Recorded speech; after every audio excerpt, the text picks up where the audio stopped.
ആധ്യാത്മികമായിട്ടുള്ള വ്യക്തികൾ രാഷ്ട്രീയം ചർച്ച ചെയ്യാറില്ല. പക്ഷേ സമൂഹത്തെ ബാധിക്കുന്ന ഒരു കാര്യം അതും ആധ്യാത്മികതയുടെ ഭാഗമാണ്.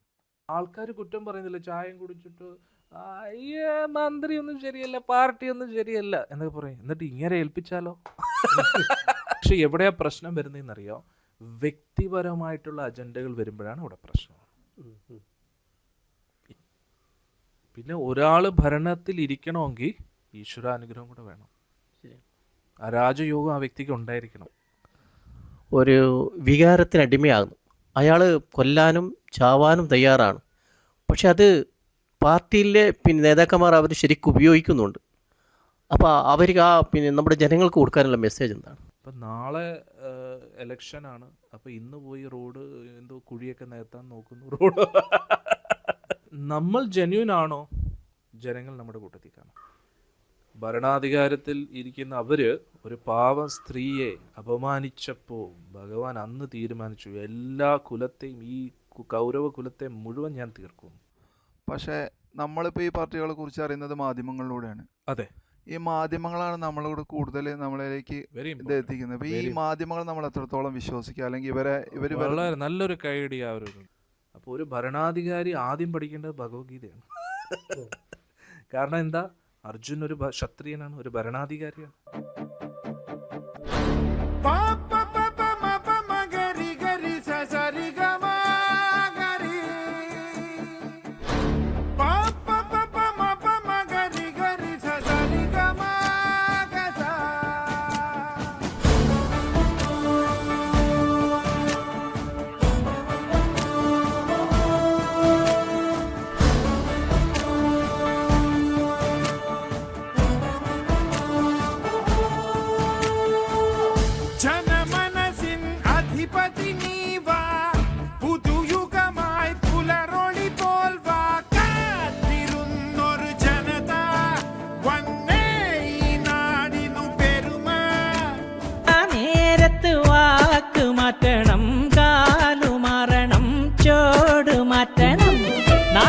കൂടുമ്പോൾ കേറി നിൽക്കണം, ഓടിയെത്തണം, വീറു കാട്ടണം, ആളുന്ന തീയില് തിരിയെണ്ണ പാരണം, ആപത്തില്ലവനാന്റെ തടി നോക്കണം.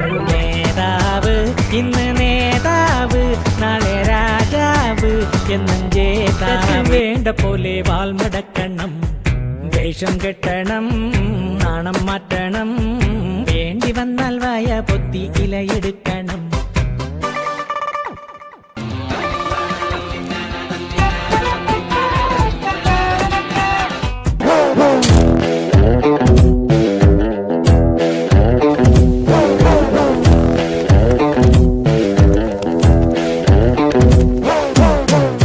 മണ്ണിനായി ഉയിരു ചിന്തിയ 1000 ചങ്കുള്ള ധീര സഖാക്കളെ, കേവലമർത്തനായി തെരുവിലിറങ്ങുക, ചേർന്ന് പൊരുതുക സമര സഖാക്കളെ.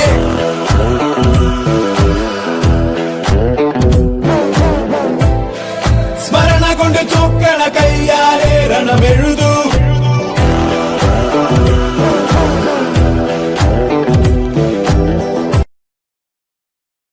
ഹരേ കൃഷ്ണ.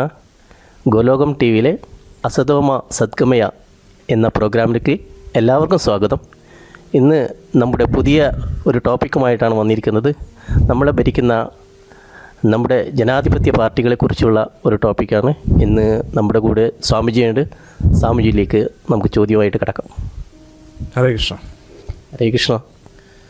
സ്വാമിജി, ഇന്ന് കേരളത്തിൽ മാത്രമല്ല ഭാരതത്തിലെയും ഏറ്റവും കൂടുതൽ ജനാധിപത്യ ചർച്ചയാകുന്ന ഈ പാർട്ടി പ്രസ്ഥാനങ്ങൾ നമ്മൾക്ക് കാണാൻ പറ്റും. അപ്പോൾ പലരും പറയുന്നുണ്ട്, ഇന്നത്തെ ജനാധിപത്യം ഭരണത്തിലേറുമ്പോൾ, ഒരു പാർട്ടി ഭരണത്തിലേറുമ്പോൾ അവർക്ക് ജനാധിപത്യ വിരുദ്ധമായിട്ടുള്ള കാര്യങ്ങളാണ് ചിലപ്പോൾ ഭരണത്തിലേറിയാൽ പോലും കാണുന്നത്. അപ്പോൾ ശരിക്കും ജനങ്ങൾ ആഗ്രഹിക്കുന്നു ഒരു രാജഭരണം വേണം എന്നുള്ള രീതിയിൽ ആഗ്രഹിക്കുന്നുണ്ട്. അപ്പോൾ ജനാധിപത്യമാണോ ശരിക്കും, രാജഭരണമാണോ ശരിക്കും വേണ്ടത് എന്നുള്ളൊരു ചോദ്യമാണ് ആദ്യത്തേത്. പൊതുവെ സന്യാസി എന്ന് പറഞ്ഞാൽ രാഷ്ട്രീയമായിട്ടൊരു ബന്ധമില്ലാതിരിക്കേണ്ട ആൾക്കാരാണ്. പക്ഷെ എന്നാലും നമ്മൾ ഈ ലോകത്ത് താമസിക്കുമ്പോൾ ഭരണം പ്രചരണത്തിനെയും ബാധിക്കുമല്ലോ. അതുകൊണ്ട് തീർച്ചയായിട്ടും ഇത് ഈശ്വരനുമായിട്ട് ബന്ധപ്പെട്ട ചോദ്യം തന്നെയാണ്. കാരണം ഭഗവാൻ ധർമ്മത്തെ സ്ഥാപിക്കുന്നത് എപ്പോഴും ഭരണത്തിലൂടെ തന്നെയാണ്. അപ്പോൾ രാജഭരണമാണോ ഏറ്റവും ഉത്തമം, ജനാധിപത്യമാണോ എന്ന് ചോദിച്ചു കഴിഞ്ഞാൽ കലിയുഗത്തിന് ഏറ്റവും ഉത്തമം ജനാധിപത്യമാണ്. കാരണം കലിയുഗത്തിന് മുമ്പേ ഉള്ള യുഗങ്ങളിൽ ഒരു ഉറച്ച മനസ്സോടുകൂടി ഇരിക്കുന്ന നല്ല പവർഫുള്ളായിട്ടുള്ളൊരു ക്ഷത്രിയൻ ഉണ്ടായിരുന്നു. പക്ഷേ ഇന്ന് ക്ഷത്രിയൻ എന്ന് പറയുമ്പോൾ അതൊരു കുലത്തിൻ്റെ മാത്രമല്ല, പക്ഷെ കുലത്തിൻ്റേതായിട്ടുള്ള ഗുണങ്ങൾ കാണും.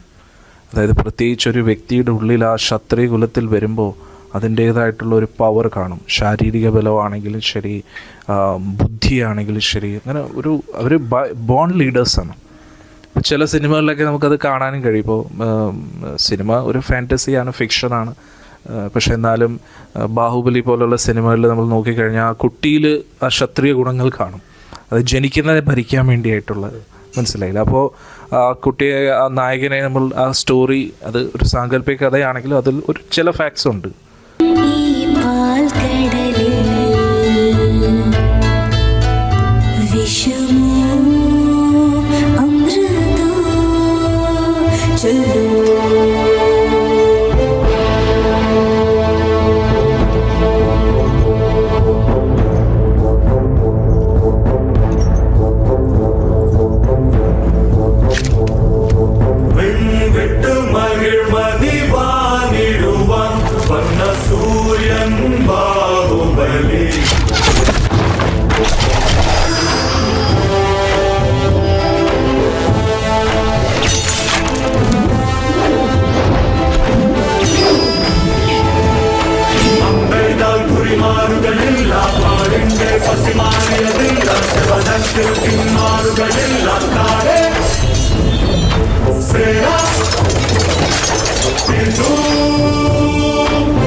ജീവനുള്ള കാലം വരെ അവൻ എവിടെയായാലും രാജാവ് തന്നെ. കാരണം അവരെ എത്ര മാറ്റിവെച്ചാലും അവരുടെ ആ ഗുണങ്ങൾ മാറത്തില്ല. അത് ഡെഫിനറ്റ്ലി മഹാഭാരതത്തെ ബേസ് ചെയ്തിട്ടാണ് രാമായണത്തെ ബേസ് ചെയ്യുക. ഇപ്പോൾ പാണ്ഡവർ നോക്കിക്കഴിഞ്ഞാൽ പാണ്ഡു രാജാവ് വനവാസത്തിന് പോയി, അവിടെയാണല്ലോ കുട്ടികൾ വളർന്നത്. പക്ഷെ അവരുടെ ഉള്ളിൽ ആ ജന്മന ഒരു കഴിവുകൾ, ക്ഷത്രിയ ഗുണങ്ങൾ, അവരെ എത്ര അടിച്ചമർത്താൻ നോക്കിക്കഴിഞ്ഞാലും അവരുടെ ആ ക്ഷത്രിയ ഗുണങ്ങൾ മാറത്തില്ല. അപ്പോൾ ക്ഷത്രിയർ എന്ന് പറഞ്ഞാൽ എപ്പോഴും ഭരിക്കുന്നവർ എന്നാണ്. ക്ഷതാത്രായതേതി ക്ഷത്രിയ, അതായത് ഹിംസയിലൂടെ ഹിംസയെ തടയുന്നവരാണ് ക്ഷത്രിയർ. അതാണ് ഭരണാധികാരികൾ. അപ്പോൾ ഇന്ന് കലിയുഗത്തിൽ അതേപോലെ ആയുധങ്ങൾ എടുത്തിട്ടുള്ള കളികളല്ല ഇപ്പം വേണ്ടത്. കാരണം ആയുധങ്ങളുമായിട്ടുള്ളൊരു കളികളുണ്ടായിരുന്നു, പക്ഷെ ഇപ്പോഴും ഉണ്ട്. മിലിറ്ററി ഡിഫെൻസിന് വേണ്ടി അതൊക്കെ നമ്മൾ ചെയ്യേണ്ടതായിട്ടുണ്ട്. പക്ഷെ എന്നാലും ഏറെക്കുറെ അത് നമ്മുടെ ഒരു രാജ്യത്തിൻ്റെ ഉള്ളിൽ അധികം അഫക്റ്റ് ചെയ്യുന്നില്ല. ഇപ്പോൾ രണ്ടായിട്ട് അത് ഡിവൈഡ് ചെയ്തിരിക്കും. നേരത്തെ എങ്ങനെയാണെന്ന് വെച്ച് കഴിഞ്ഞാൽ നമ്മുടെ രാജ്യം പല പല രാജ്യങ്ങളായിട്ട് ഡിവൈഡഡ് ആയിരുന്നു, ഓരോരോ രാജാക്കന്മാരുടെ കീഴിൽ. അപ്പോൾ നമ്മുടെ ഇന്ത്യക്ക് ഉള്ളിൽ തന്നെ വളരെയധികം സംഘർഷ നിമിഷങ്ങളാണ്. ഇപ്പോൾ സത്യം പറഞ്ഞാൽ കേരളത്തിൽ നമ്മൾ സമാധാനത്തോടു കൂടി കഴിയുകയാണ്. പക്ഷേ കാശ്മീരിലോ അല്ലെങ്കിൽ പഞ്ചാബ് ഏരിയയിലോ അല്ലെങ്കിൽ രാജസ്ഥാൻ്റെ ആ ബോർഡർ ഏരിയ അല്ലെങ്കിൽ ചൈന ബോർഡർ ഏരിയ അവിടെ ചെന്ന് അല്ലെങ്കിൽ ബംഗ്ലാദേശ് ബോർഡറിലാണെങ്കിൽ നമുക്കൊരു സമാധാനം കിട്ടത്തില്ല. അപ്പോൾ എത്രത്തോളം രാജ്യം വിശാലമാകുന്നോ ആ രാജ്യത്തിൻ്റെ ഉള്ളിൽ കഴിയുന്നവർക്കൊരു സമാധാനം കിട്ടും, മനസ്സിലായില്ലേ? പക്ഷേ മറ്റ് നമ്മൾ നോക്കിക്കഴിഞ്ഞാൽ ഇപ്പോൾ അഫ്ഗാനിസ്ഥാൻ അങ്ങനെയുള്ള ആ ഏരിയയിലൊക്കെ ആ ജനാധിപത്യം ഇല്ലാത്തതിൻ്റെ വലിയൊരു പ്രശ്നം അവിടെയൊക്കെ നമുക്ക് കാണാൻ പറ്റും. അപ്പോൾ അടിയൻ്റെ ഒരു അഭിപ്രായത്തിൽ ജനാധിപത്യമാണ് ഏറ്റവും ഉത്തമം. കാരണം കാര്യം എന്തൊക്കെ പറഞ്ഞാലും ജനങ്ങളുടെ ഇടയിൽ നിന്ന് ഒരു പ്രതിനിധി വരും. അപ്പോൾ തീർച്ചയായിട്ടും അതിൽ നിന്ന് എക്സ്പെക്റ്റഡ് എന്ന് പറഞ്ഞാൽ ജനങ്ങളെ മനസ്സിലാക്കുന്ന ഒരു വ്യക്തി എന്നാണ് ഇവിടെ ഉദ്ദേശിക്കുന്നത്. ഇന്ന് കേരളത്തിൽ ഭരിച്ചുകൊണ്ടിരിക്കുന്ന 3 പാർട്ടികളുണ്ട്: മാർക്സിസ്റ്റ്, BJP, കോൺഗ്രസ്. അപ്പോൾ അവരവരുടെ ആശയങ്ങളുടെ അടിസ്ഥാനത്തിലാണ് അവർ പ്രവർത്തിച്ചു കൊണ്ടിരിക്കുന്നത്. അപ്പോൾ ജനങ്ങൾ ഏതാണ് ശരിയായ ഒരു പാർട്ടി എന്ന് തിരഞ്ഞെടുക്കാൻ വേണ്ടിയിട്ട് അവർക്ക് കൺഫ്യൂഷൻ ഉണ്ട്. അപ്പോൾ ഏതായിരിക്കും സ്വാമിജി ഏറ്റവും നല്ലൊരു അനുയോജ്യമായിട്ടുള്ള ഒരു ഉത്തരം? അത് ഞാൻ എന്ത് പറഞ്ഞാലും അത് ജനങ്ങൾക്ക് അത്ര ഇമ്പോർട്ടൻ്റ് അല്ല, അതുകൊണ്ട് പറയുന്നതിൽ പ്രത്യേകിച്ച് കാര്യമില്ല. പക്ഷേ എന്നാലും എൻ്റെ അഭിപ്രായം പറയാം. കാരണം ഞാനും ഒരു ഒരു എന്താ പറയുക ഇന്ത്യൻ പൗരൻ എന്നുള്ള രീതിയിൽ എൻ്റെ അഭിപ്രായം പറയാമല്ലോ. അതാണല്ലോ ജനാധിപത്യത്തിൻ്റെ ഒരു അവകാശം, ഫ്രീഡം ഓഫ് സ്പീച്ച്. എല്ലാവർക്കും അവരവരുടെ രീതിയിൽ അവരുടെ സ്വാതന്ത്ര്യമുണ്ട് സംസാരിക്കാനായിട്ടുള്ള. അപ്പോൾ അങ്ങനെ ഞാൻ അഭിപ്രായപ്പെടുകയാണെങ്കിൽ, സത്യം പറഞ്ഞാൽ ഞാൻ പല സത്സംഗങ്ങളിലും പറഞ്ഞിട്ടുണ്ട്, ഞാൻ ഒരു പാർട്ടിയെ അനുകൂലിക്കുന്നില്ല, ഒരു പാർട്ടിയും പ്രതികൂലിക്കുന്നില്ല എന്നൊരു വാക്ക് ഞാൻ എപ്പോഴും പറയാറുണ്ട്. അതിൻ്റെ അർത്ഥം എനിക്ക് ഒരു പാർട്ടി ഇഷ്ടമല്ല എന്നല്ല, എനിക്ക് 3 പാർട്ടികളും ഇഷ്ടമാണ്. അതെന്തുകൊണ്ട്, പിന്നെ ഞാൻ സത്സംഗത്തിൽ അത് പറയുന്നതിൻ്റെ കാരണം എന്താണെന്ന് ചോദിച്ചു കഴിഞ്ഞാൽ, അത് ഈശ്വരനുമായിട്ട് ബന്ധപ്പെട്ട കാര്യങ്ങളിൽ ഒരിക്കലും പാർട്ടി വരാൻ പാടില്ല. കാരണം എന്താണെന്ന് ചോദിച്ചു കഴിഞ്ഞാൽ, പാർട്ടി വേറെ, ആധ്യാത്മികത വേറെ, ഇത് രണ്ടും മിക്സ് ആവാൻ പാടില്ല. ജാതി പോലും അവിടെ വരാൻ പാടില്ല, മതം പോലും അവിടെ ഇല്ല. അവിടെ പ്രധാനമായിട്ട് ഒരു ആത്മാവിന് ഈശ്വരനുമായിട്ടുള്ള ബന്ധത്തെയാണ് അവിടെ സൂചിപ്പിക്കുന്നത്. പക്ഷെ എന്നിരുന്നാലും ഒരു ഭരണം തീർച്ചയായിട്ടും എല്ലാത്തിനെയും അഫക്റ്റ് ചെയ്യും. കാരണം നമ്മൾ നോക്കിക്കഴിഞ്ഞാൽ മുൻകാലങ്ങളിൽ ഭരിക്കുന്നവർ അവരുടെ മതത്തെ അടിച്ചേൽപ്പിക്കാൻ ഒരു ശ്രമം നടത്തിയിരുന്നു, അല്ലേ? അപ്പോൾ അങ്ങനെയൊക്കെ നോക്കുമ്പോൾ തീർച്ചയായിട്ടും ഭരണം വളരെ ഇമ്പോർട്ടൻ്റ് ആണ്. അപ്പോൾ അതിൻ്റെ ബേസിസിൽ ഞാൻ സംസാരിക്കാം. എല്ലാ പാർട്ടികൾക്കും അതിൻ്റേതായിട്ടുള്ള ഒരു പ്ലസ് പോയിൻറ്റ്സ് ഉണ്ട്.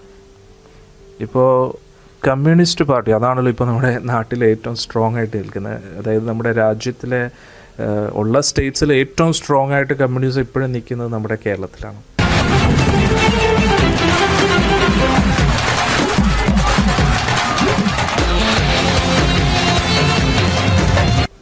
കമ്മ്യൂണിസത്തെ ഞാൻ റെസ്പെക്റ്റ് ചെയ്യുന്നത് എന്തുകൊണ്ടാണെന്ന് ചോദിച്ചു കഴിഞ്ഞാൽ, സാധാരണ ജനങ്ങളുടെ മനസ്സ് മനസ്സിലാക്കാനുള്ള ഒരു സിദ്ധാന്തം അവരിലുണ്ട്.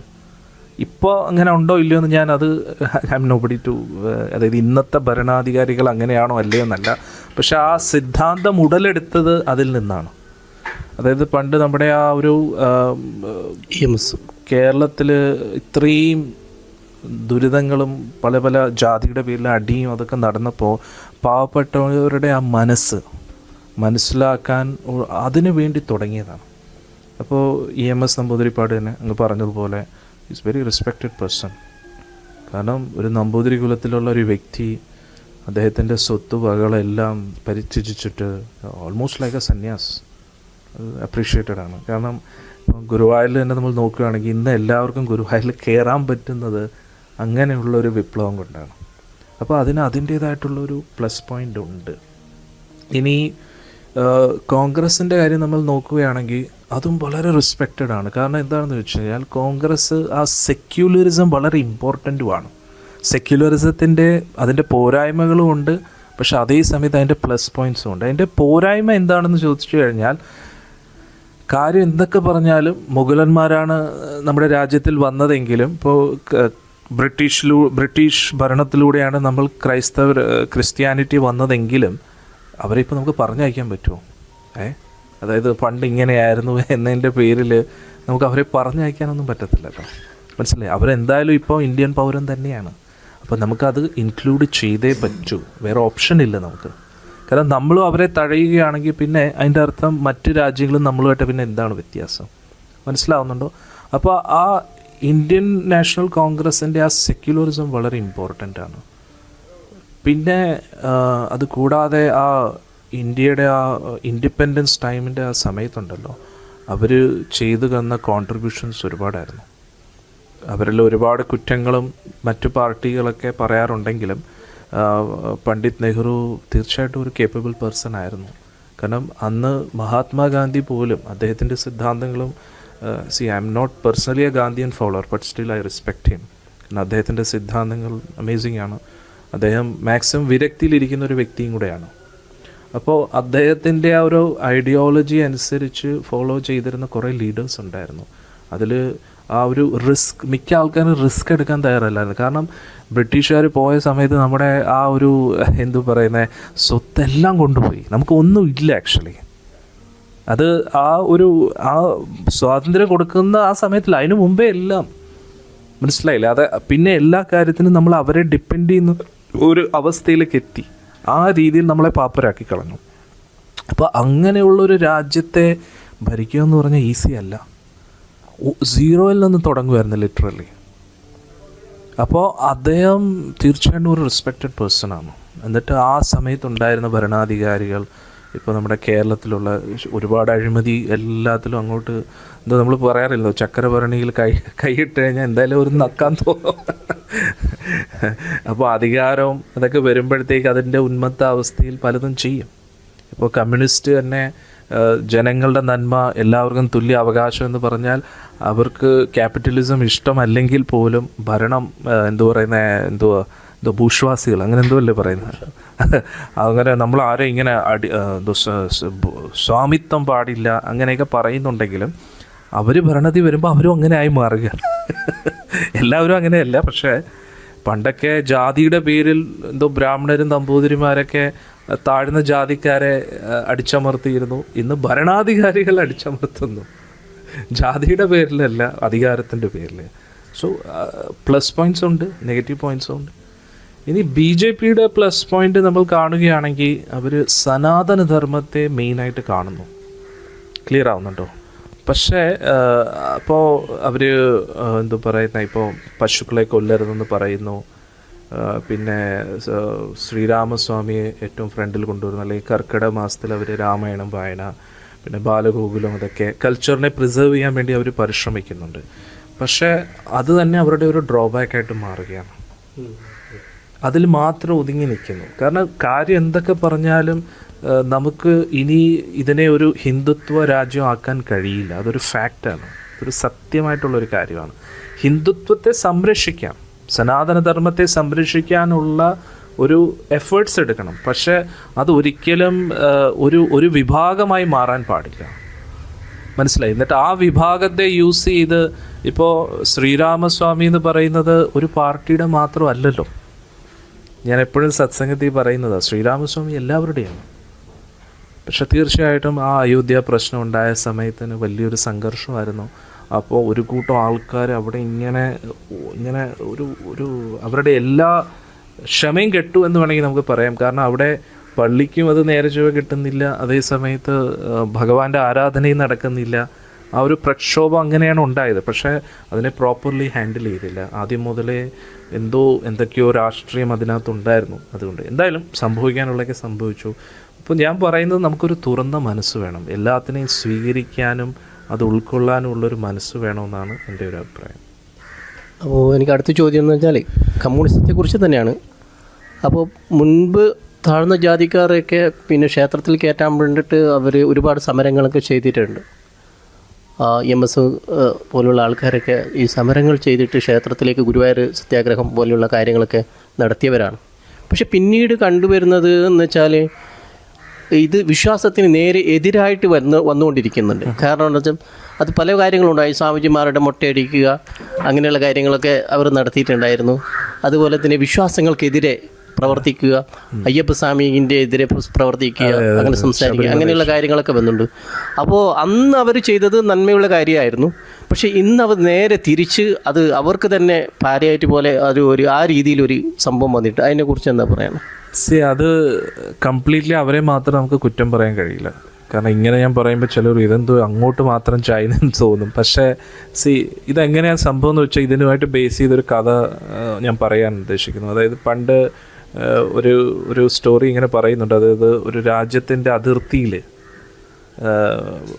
രണ്ട് രാജ്യങ്ങളുടെ അതിർത്തിയാണ്, രാജഭരണമായിരുന്ന സമയത്ത് ഒരു വിദേശത്തിൽ ഏതോ ഒരു സ്റ്റോറിയാണിത്. അപ്പോൾ അതിൽ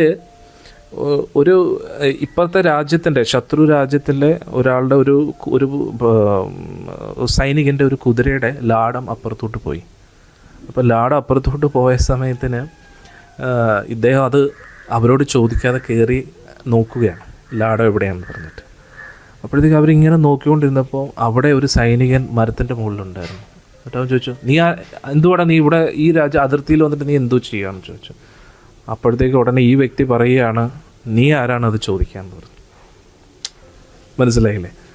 അപ്പോൾ ചോദ്യത്തിൽ തന്നെ ഒരു പ്രശ്നമുണ്ട്. ചോദിച്ചത് എന്താണ്, ഈ നീ എന്തുവാണ് അവിടെ ചെയ്തുകൊണ്ടിരിക്കുന്നതെന്ന്. ഒരു ഭവ്യതയോട് കൂടി ചോദിക്കാം, സുഹൃത്തെ അവിടെ എന്തെങ്കിലും കളഞ്ഞു പോയോ, അങ്ങനെ എന്തെങ്കിലും ഒന്ന് ചോദിക്കാം. പക്ഷെ അതിന് പറയാൻ എന്താ ചോദിച്ചത്? നീ ആരാടാ, നീ എങ്ങനെയാടാ ഇങ്ങോട്ട് കയറി വന്നേന്ന്. അപ്പോൾ ഉടനെ തിരിച്ച് മറു ചോദ്യം എന്താണ്, നീ ആരാടാ ചോദിക്കാന്ന് ചോദിച്ചു. അപ്പോഴത്തേക്ക് ഇവൻ പറഞ്ഞു, അത് ശരി, നീ എൻ്റെ രാജ്യത്തിൽ വന്നിട്ട് നീ എന്നോട് ചോദിക്കുന്നു ഞാൻ ആരാണെന്ന് എന്ന് പറഞ്ഞിട്ട് നിന്നെ ഇപ്പം നോക്കി ഞാൻ എന്താ ചെയ്യുന്നതെന്ന് പറഞ്ഞിട്ട് ഒരു കുന്തം എടുത്തിട്ട് എറിഞ്ഞു. മനസ്സിലായില്ലേ? അപ്പോൾ ഹരീഷ് അറിയാവുന്നതാ. അപ്പോൾ കുന്തം എടുത്തിട്ട് എറിയുകയാണ്. അപ്പോൾ കുന്തം എടുത്ത് എറിഞ്ഞപ്പോൾ എന്താ, ഒരു ലാടത്തിന് വേണ്ടി എന്തായി, ഒരാളെ കൊന്നു. മനസ്സിലായില്ലേ? അത് കഴിഞ്ഞപ്പോഴത്തേക്ക് പിന്നെ അത് ശരി, നമ്മുടെ ഒരു സൈനികനെ കൊന്നോന്ന് പറഞ്ഞിട്ട് ഇപ്പുറത്തെ രാജ്യത്ത് നിന്ന് അടുത്തൊരു കുന്തം എടുത്ത് ഇവനെ കൊല്ലുകയാണ്. ഇത് പിന്നെ അങ്ങോട്ടും ഇങ്ങോട്ടുമായി വലിയൊരു യുദ്ധമായിട്ട് മാറുകയാണ്. മനസ്സിലാവുന്നുണ്ടോ? കാര്യം വളരെ നിസ്സാരമാണ്. എന്താ, ഒരു ലാടത്തിൻ്റെ കാര്യമേ ഉള്ളൂ. പക്ഷെ അതിനു വേണ്ടി അങ്ങോട്ടും ഇങ്ങോട്ടും തർക്കമായി വലിയൊരു യുദ്ധമായിട്ട് മാറുക. അപ്പം ഞാൻ പറയുന്നതിൻ്റെ അർത്ഥം, ഒരു പാർട്ടിക്കും അങ്ങനെ എന്തു പറയുന്ന ആ നിഷ്പക്ഷമായിട്ട് നിൽക്കാൻ കഴിയില്ല. ഇപ്പോൾ ഓപ്പോസിഷൻ പാർട്ടി എപ്പോഴും നല്ലതാണ്. എന്തുകൊണ്ടെന്ന് ചോദിച്ചു കഴിഞ്ഞാൽ, ആ ഭരിക്കുന്ന പാർട്ടിക്ക് എപ്പോഴും ഒരു പേടി കാണും. കാരണം നമ്മുടെ ഒരു കുറ്റം കണ്ടുപിടിക്കാനായിട്ട് അവർ നടക്കുകയാണല്ലോ, അവരുടെ ശ്രദ്ധയിലൊന്നും പെടരുത് എന്നൊരു ചിന്ത വരും. മനസ്സിലായി? അതായത് കോമ്പറ്റീഷൻ വളരെ നല്ലതാണ്, പക്ഷെ കോമ്പറ്റീഷന് വേണ്ടി മാത്രം കോമ്പറ്റീഷനായി പോകരുത്. ഇപ്പം ഞാൻ എന്താ ഉദ്ദേശിച്ചതെന്ന് വെച്ച് കഴിഞ്ഞാൽ, എനിക്ക് തോന്നുന്നില്ല വ്യക്തിപരമായിട്ട് ഇവർ ഏതെങ്കിലും മതത്തിനെതിരെയാണെന്നോ അല്ലെങ്കിൽ ഏതെങ്കിലും ഒരു ആചാരാനുഷ്ഠാനങ്ങൾക്കെതിരെയാണെന്നോ എനിക്ക് തോന്നുന്നില്ല. അത് ഈശ്വര വിശ്വാസം വ്യക്തിപരമായിട്ടുള്ള തീരുമാനമാണ്.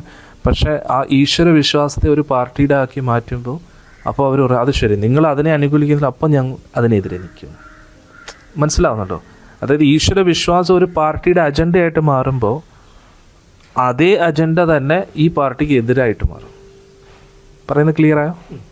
അതായത് അവരങ്ങനെ പോലും ഉദ്ദേശിച്ച് കാണത്തില്ല. ഇപ്പോൾ ഒരു പാർട്ടിക്ക് ചിലപ്പോൾ അയ്യപ്പസ്വാമിയുടെ അടുത്ത് ഒരു വിരോധവും കാണത്തില്ല, രാമനുമെതിരെ ഒരു വിരോധം, പശു ഒരു വിഷയമായിരിക്കത്തില്ല.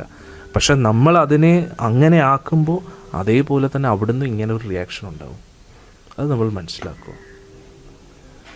ചോദ്യം എന്ന് പറഞ്ഞാൽ, ഇപ്പോൾ ഭാരതത്തിൻ്റെ നെടുന്തൂണായിരുന്നു കോൺഗ്രസ്.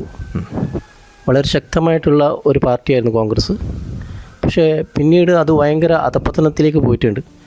മതേതരത്തിനെ ഒരുപാട് അവർ കൂട്ടിപ്പിടിക്കുന്ന ഒരു പാർട്ടിയാണ് മതേതരത്തിൽ. പക്ഷേ ഇപ്പം കാണുമ്പോൾ ഒരു വിശ്വാസികൾക്ക് ഒരു വിശ്വാസത്തിന് മാത്രം സപ്പോർട്ട് ചെയ്യുക, മറ്റുള്ള വിശ്വാസത്തിന് വരെ എതിരുപോലെ നിൽക്കുന്നത് കാണാം. അപ്പോൾ സ്വാമിജിൻ്റെ അഭിപ്രായം എന്താണതിൽ? വ്യക്തിപരമായിട്ട് ഒരു ഭരണാധികാരി എന്ന് പറഞ്ഞാൽ നിഷ്പക്ഷനായിട്ടിരിക്കണം. വ്യക്തിപരമായിട്ട് ആ വ്യക്തി ഏതെങ്കിലും ഒരു മതം ഫോളോ ചെയ്യുന്നുണ്ടെങ്കിലും, ഏതെങ്കിലും ഒരു വിശ്വാസം ഫോളോ ചെയ്യുന്നുണ്ടെങ്കിലും ആ വിശ്വാസം മറ്റാരിലേക്ക് അടിച്ചേൽപ്പിക്കാനും നോക്കാൻ പാടില്ല. അതായത് നമ്മുടെ ഇന്ത്യൻ കോൺസ്റ്റിറ്റ്യൂഷൻ അനുസരിച്ച് എന്താണോ പറയുന്നത് അത് എല്ലാവരും പാലിക്കേണ്ടതായിട്ടുണ്ട്. അത് കോൺഗ്രസ് ആയാലും ശരി, BJP ആയാലും ശരി, കമ്മ്യൂണിസ്റ്റ് ആണെങ്കിലും ശരി, എല്ലാവരും അത് പാലിക്കാൻ നിർബന്ധിതരാണ്. അവരുണ്ടാക്കിയ നിയമം അവർ തന്നെ പാലിക്കണം. അപ്പം മിക്കവാറും എന്താ സംഭവിക്കുന്നത് വെച്ചാൽ, ഇങ്ങനെ ചില ഒരു വ്യക്തികൾ കാരണം ആ പാർട്ടിയുടെ തന്നെ പ്രതിച്ഛായ മാറുകയാണ്. മനസ്സിലാവുന്നുണ്ടോ? ഇപ്പം ഭരണത്തിലിരിക്കുമ്പോൾ എന്തുകൊണ്ടാണ് ഒരാൾ ഭരിക്കാനിരിക്കുന്നത്? ജനങ്ങളുടെ നന്മയല്ലേ നോക്കേണ്ടത്. അപ്പം ജനങ്ങളുടെ നന്മ എന്ന് പറഞ്ഞു കഴിഞ്ഞാൽ അവരുടെ വിദ്യാഭ്യാസം, പിന്നെ അവർ തെറ്റായിട്ടുള്ള കാര്യങ്ങളിലേക്ക് ഏർപ്പെടരുത്, കള്ള്, കഞ്ചാവ് അങ്ങനെയുള്ള കാര്യങ്ങളിലൊക്കെ. അപ്പോൾ അങ്ങനെയുള്ള കാര്യങ്ങളിലാണ് കൂടുതൽ ഫോക്കസ് ചെയ്യേണ്ടത്. പക്ഷേ ഇവിടെ ഒരു പാർട്ടിയുടെ അജണ്ട എപ്പോഴാണ് മാറുന്നതെന്ന് വെച്ച് കഴിഞ്ഞാൽ, BJP ആയാലും ശരി, കോൺഗ്രസ് ആയാലും ശരി, കമ്മ്യൂണിസ്റ്റ് ആണെങ്കിലും ശരി, നമ്മൾ ഭരണത്തിലിരിക്കുക, ഇനി അടുത്ത ഇലക്ഷൻ വരുമ്പോഴും നമുക്ക് ഭരണം കിട്ടണം. മനസ്സിലായില്ലേ? എന്നിട്ട് ഈ ഭരണത്തിൻ്റെ ഉള്ളിൽ തന്നെ എനിക്ക് എത്രമാത്രം എൻ്റെ കുടുംബത്തിൻ്റെ നന്മയ്ക്ക് വേണ്ടി കാര്യങ്ങളൊക്കെ ചെയ്യാം, അങ്ങനെ ഒരു ഇത് വരുമ്പോൾ ഇവിടെ ആകെ ആശയം തെറ്റുകയാണ്. അപ്പോൾ ഏതൊരു പാർട്ടിയുടെ സിദ്ധാന്തമാണെങ്കിലും അൾട്ടിമേറ്റ്ലി അവരുടെ സിദ്ധാന്തം അവർ തന്നെ ഫോളോ ചെയ്യണം. അതാണ് എൻ്റെ അഭിപ്രായം. അപ്പോൾ ഇന്ന് കോൺഗ്രസ് എന്തുകൊണ്ട് അധികാരം നഷ്ടപ്പെടുന്നു, അത് അവർ തന്നെ ചർച്ച ചെയ്യേണ്ട കാര്യമാണ്. മനസ്സിലാവുന്നുണ്ടോ? ജനങ്ങളിൽ എവിടെയാണ് അവർക്കൊരു അതൃപ്തി ഉണ്ടായത് എന്ന് മനസ്സിലാക്കി അവർ തന്നെ തീരുമാനിക്കേണ്ടതാണ്. ക്ലിയർ? ഇപ്പോൾ കേരളത്തിൽ നോക്കിക്കഴിഞ്ഞാൽ ഏറ്റവും കൂടുതൽ ഹിന്ദുക്കൾ ആണ് താമസം കൂടുതൽ കാണുന്നത്. കേരളത്തിൽ ഹിന്ദുക്കളാണ് എനിക്ക് തോന്നുന്നത്, ഹിന്ദുക്കളായിരിക്കും കൂടുതലായിട്ട് കാണുന്നത്. അപ്പോൾ BJP ഹിന്ദുക്കൾക്ക് വേണ്ടി സംസാരിക്കുകയും ശബരിമല പോലെ പ്രശ്നങ്ങൾ, സനാതന ധർമ്മമൊക്കെ കൂട്ടിപ്പിടിച്ച് ഉയർത്തുന്ന ഒരു പ്രസ്ഥാനം, അങ്ങനെയുള്ളൊരു കാര്യങ്ങളാണ്. അപ്പം അവർക്ക് അടിത്തറ RSS എന്നൊരു ബേസ് ഉണ്ട്, അതിൻ്റെ മുകളിൽ നിന്നാണ് ഇവർ പ്രവർത്തനം നടത്തുന്നത് കാര്യങ്ങളൊക്കെ. അപ്പോൾ ഇപ്പോഴുള്ള കാലത്ത് ഇവർക്ക് ഈ ഹിന്ദു വോട്ട് അവർക്ക് വോട്ടായിട്ട് കിട്ടുന്നില്ല. അത് എന്തുകൊണ്ടാണ്? കാരണം മതത്തിൻ്റെ പേരിൽ മാത്രം വോട്ട് പിടിക്കാൻ നമുക്ക് കഴിയില്ല. ശരിയാ, ശബരിമല ഇഷ്യൂ, അത് ഞാൻ നേരത്തെ പറഞ്ഞ ആ ലാടത്തിൻ്റെ കാര്യം പറഞ്ഞില്ലേ, അതേപോലെ അങ്ങനെ തർക്കിച്ച് അത് അൺനെസറിലി ഒരു ഇഷ്യൂ ആയതാണ്. ഇപ്പോൾ ഉദാഹരണത്തിന് നമ്മുടെ ഭാരതത്തിൽ ഇടയ്ക്ക് ആ പശു ഗോഹത്യ സ്റ്റോപ്പ് ചെയ്യണമെന്നൊരു ചർച്ച വന്നല്ലോ, കേൾക്കുന്നുണ്ടോ? അപ്പോൾ പശുവിൻ്റെ ഗോഹത്യ സ്റ്റോപ്പ് ചെയ്യണമെന്ന് പറഞ്ഞപ്പോഴത്തേക്ക് അത് നിങ്ങളാരാ തീരുമാനിക്കുക, എങ്കിൽ പിന്നെ നമ്മൾ ബീഫ് ഫെസ്റ്റിവൽ നടത്തുന്നത്. അപ്പോൾ ഇവിടെ കൂടുതൽ ഈഗോ ക്ലാഷുകളാണ്. പണ്ടെന്തോ നമ്മളൊരു സിനിമ, എന്തോ സന്ദേശം എന്ന് പറഞ്ഞ സിനിമ, അതെ, പോളണ്ടിൽ എന്ത് നടന്നു, പോളണ്ടിൻ്റെ കാര്യം സംസാരിക്കരുത് എന്ന് പറയുമ്പോൾ, അപ്പോൾ അങ്ങനെ വെറുതെ ഒരു തർക്കമാണ്. ജനങ്ങളുടെ നന്മ എന്താണെന്ന് മനസ്സിലാക്കണമെങ്കിൽ ജനങ്ങളുടെ ഇടയിൽ പ്രവർത്തിക്കണം. നമ്മൾ തത്വങ്ങൾ പറയുന്നതിൽ മാത്രം അർത്ഥമില്ല. ജനങ്ങളുടെ കൂട്ടത്തിൽ നിന്ന് ജനങ്ങളെ മനസ്സിലാക്കി അവരുടെ നന്മയ്ക്ക് വേണ്ടി പ്രവർത്തിക്കണം. അവിടെയാണ് എല്ലാ പാർട്ടികളിലും അവരുടേതായിട്ടുള്ള പ്ലസ് പോയിൻറ്റ്സും ഉണ്ട്, പോരായ്മകളുണ്ട്.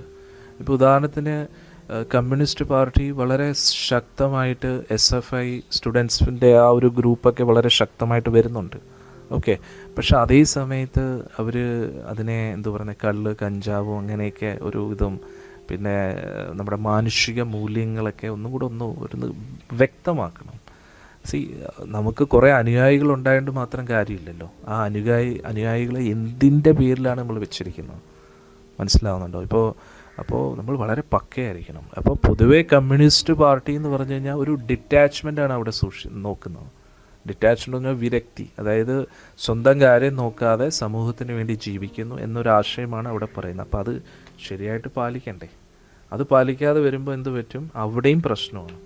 ഇനി BJPയുടെ പ്രശ്നം എന്ന് പറഞ്ഞാൽ, നമുക്ക് BJP ശരിയാ സനാതനധർമ്മത്തെ രക്ഷിക്കേണ്ട ആവശ്യമുണ്ട്, തീർച്ചയായിട്ടും ഉണ്ട്. കാരണം ഇന്ന് പുതിയ ജനറേഷനുള്ളവർക്കൊന്നും അറിഞ്ഞുകൂടാ. കാരണം നേരത്തെ പറഞ്ഞ പോലെ നമ്മുടെ ഭാരതീയ സംസ്കാരം ഒരുപാട് സനാതനധർമ്മത്തെ ആശ്രയിച്ചിട്ടിരിക്കുകയാണ്.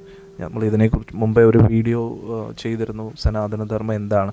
സനാതനധർമ്മത്തിലെല്ലാം ഉൾപ്പെടും, പക്ഷെ എന്നാലും അടിസ്ഥാനപരമായിട്ട് എല്ലാ മതങ്ങളും ഉൾപ്പെടുന്നുണ്ടെങ്കിൽ പോലും നമ്മുടെ ഭാരതീയ സംസ്കാരം ഒരുപാട് നമ്മുടെ വേദശാസ്ത്രങ്ങളുടെ അടിസ്ഥാനത്തിലാണ്. അപ്പോൾ അതിനെ ഒരുപാട് നമ്മൾ അതിൻ്റെ ആ കൾച്ചറിനെ പ്രിസർവ് ചെയ്യേണ്ടതായിട്ടുള്ള ഒരു ആവശ്യകതയുണ്ട്. അപ്പോൾ അതിന് വേണ്ടിയുള്ള നടപടികൾ എടുക്കണം.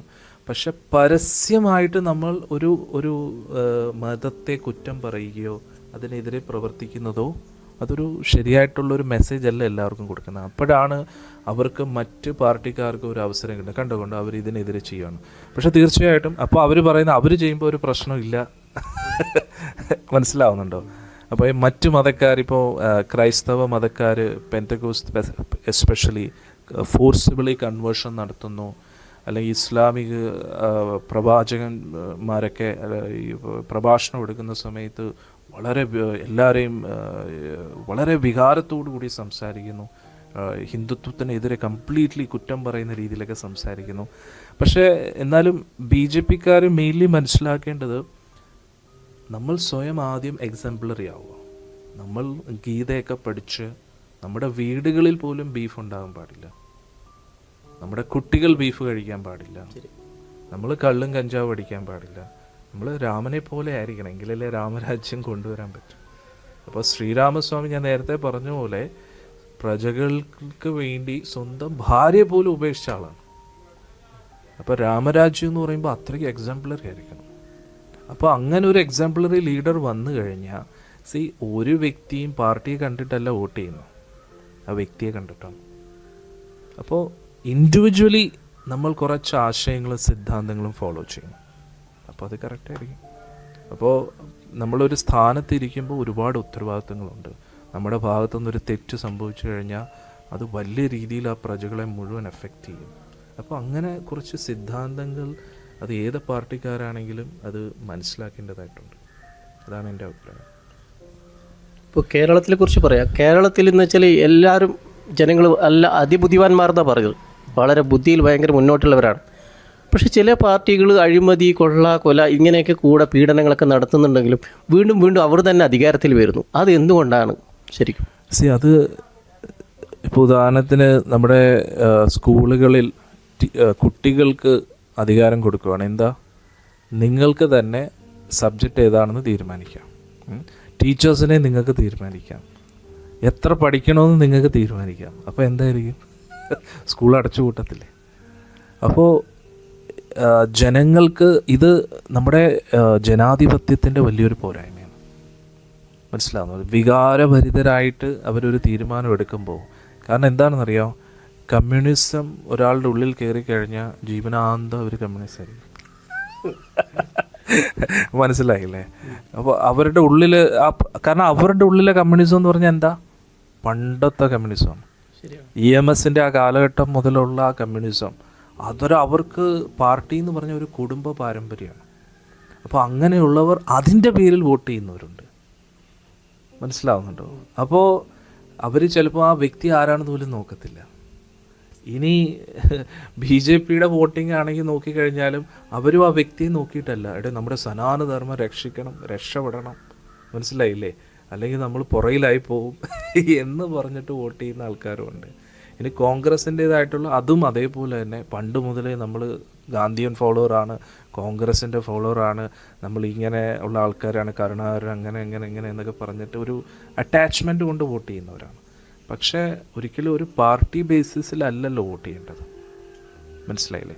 ഓവറോൾ ആര് പ്രധാനമന്ത്രിയായിട്ടിരിക്കുന്നു അല്ലെങ്കിൽ മുഖ്യമന്ത്രിയായിട്ടിരിക്കുന്നു അതിനപ്പുറത്തായിട്ട് ഈ കോൺസ്റ്റിറ്റ്യൂഷൻ്റെ ഉദ്ദേശം എന്താണ്, ആ ഏരിയകളിൽ, ആ ഒരു ഏരിയയിൽ അതാണല്ലോ ഉദ്ദേശം.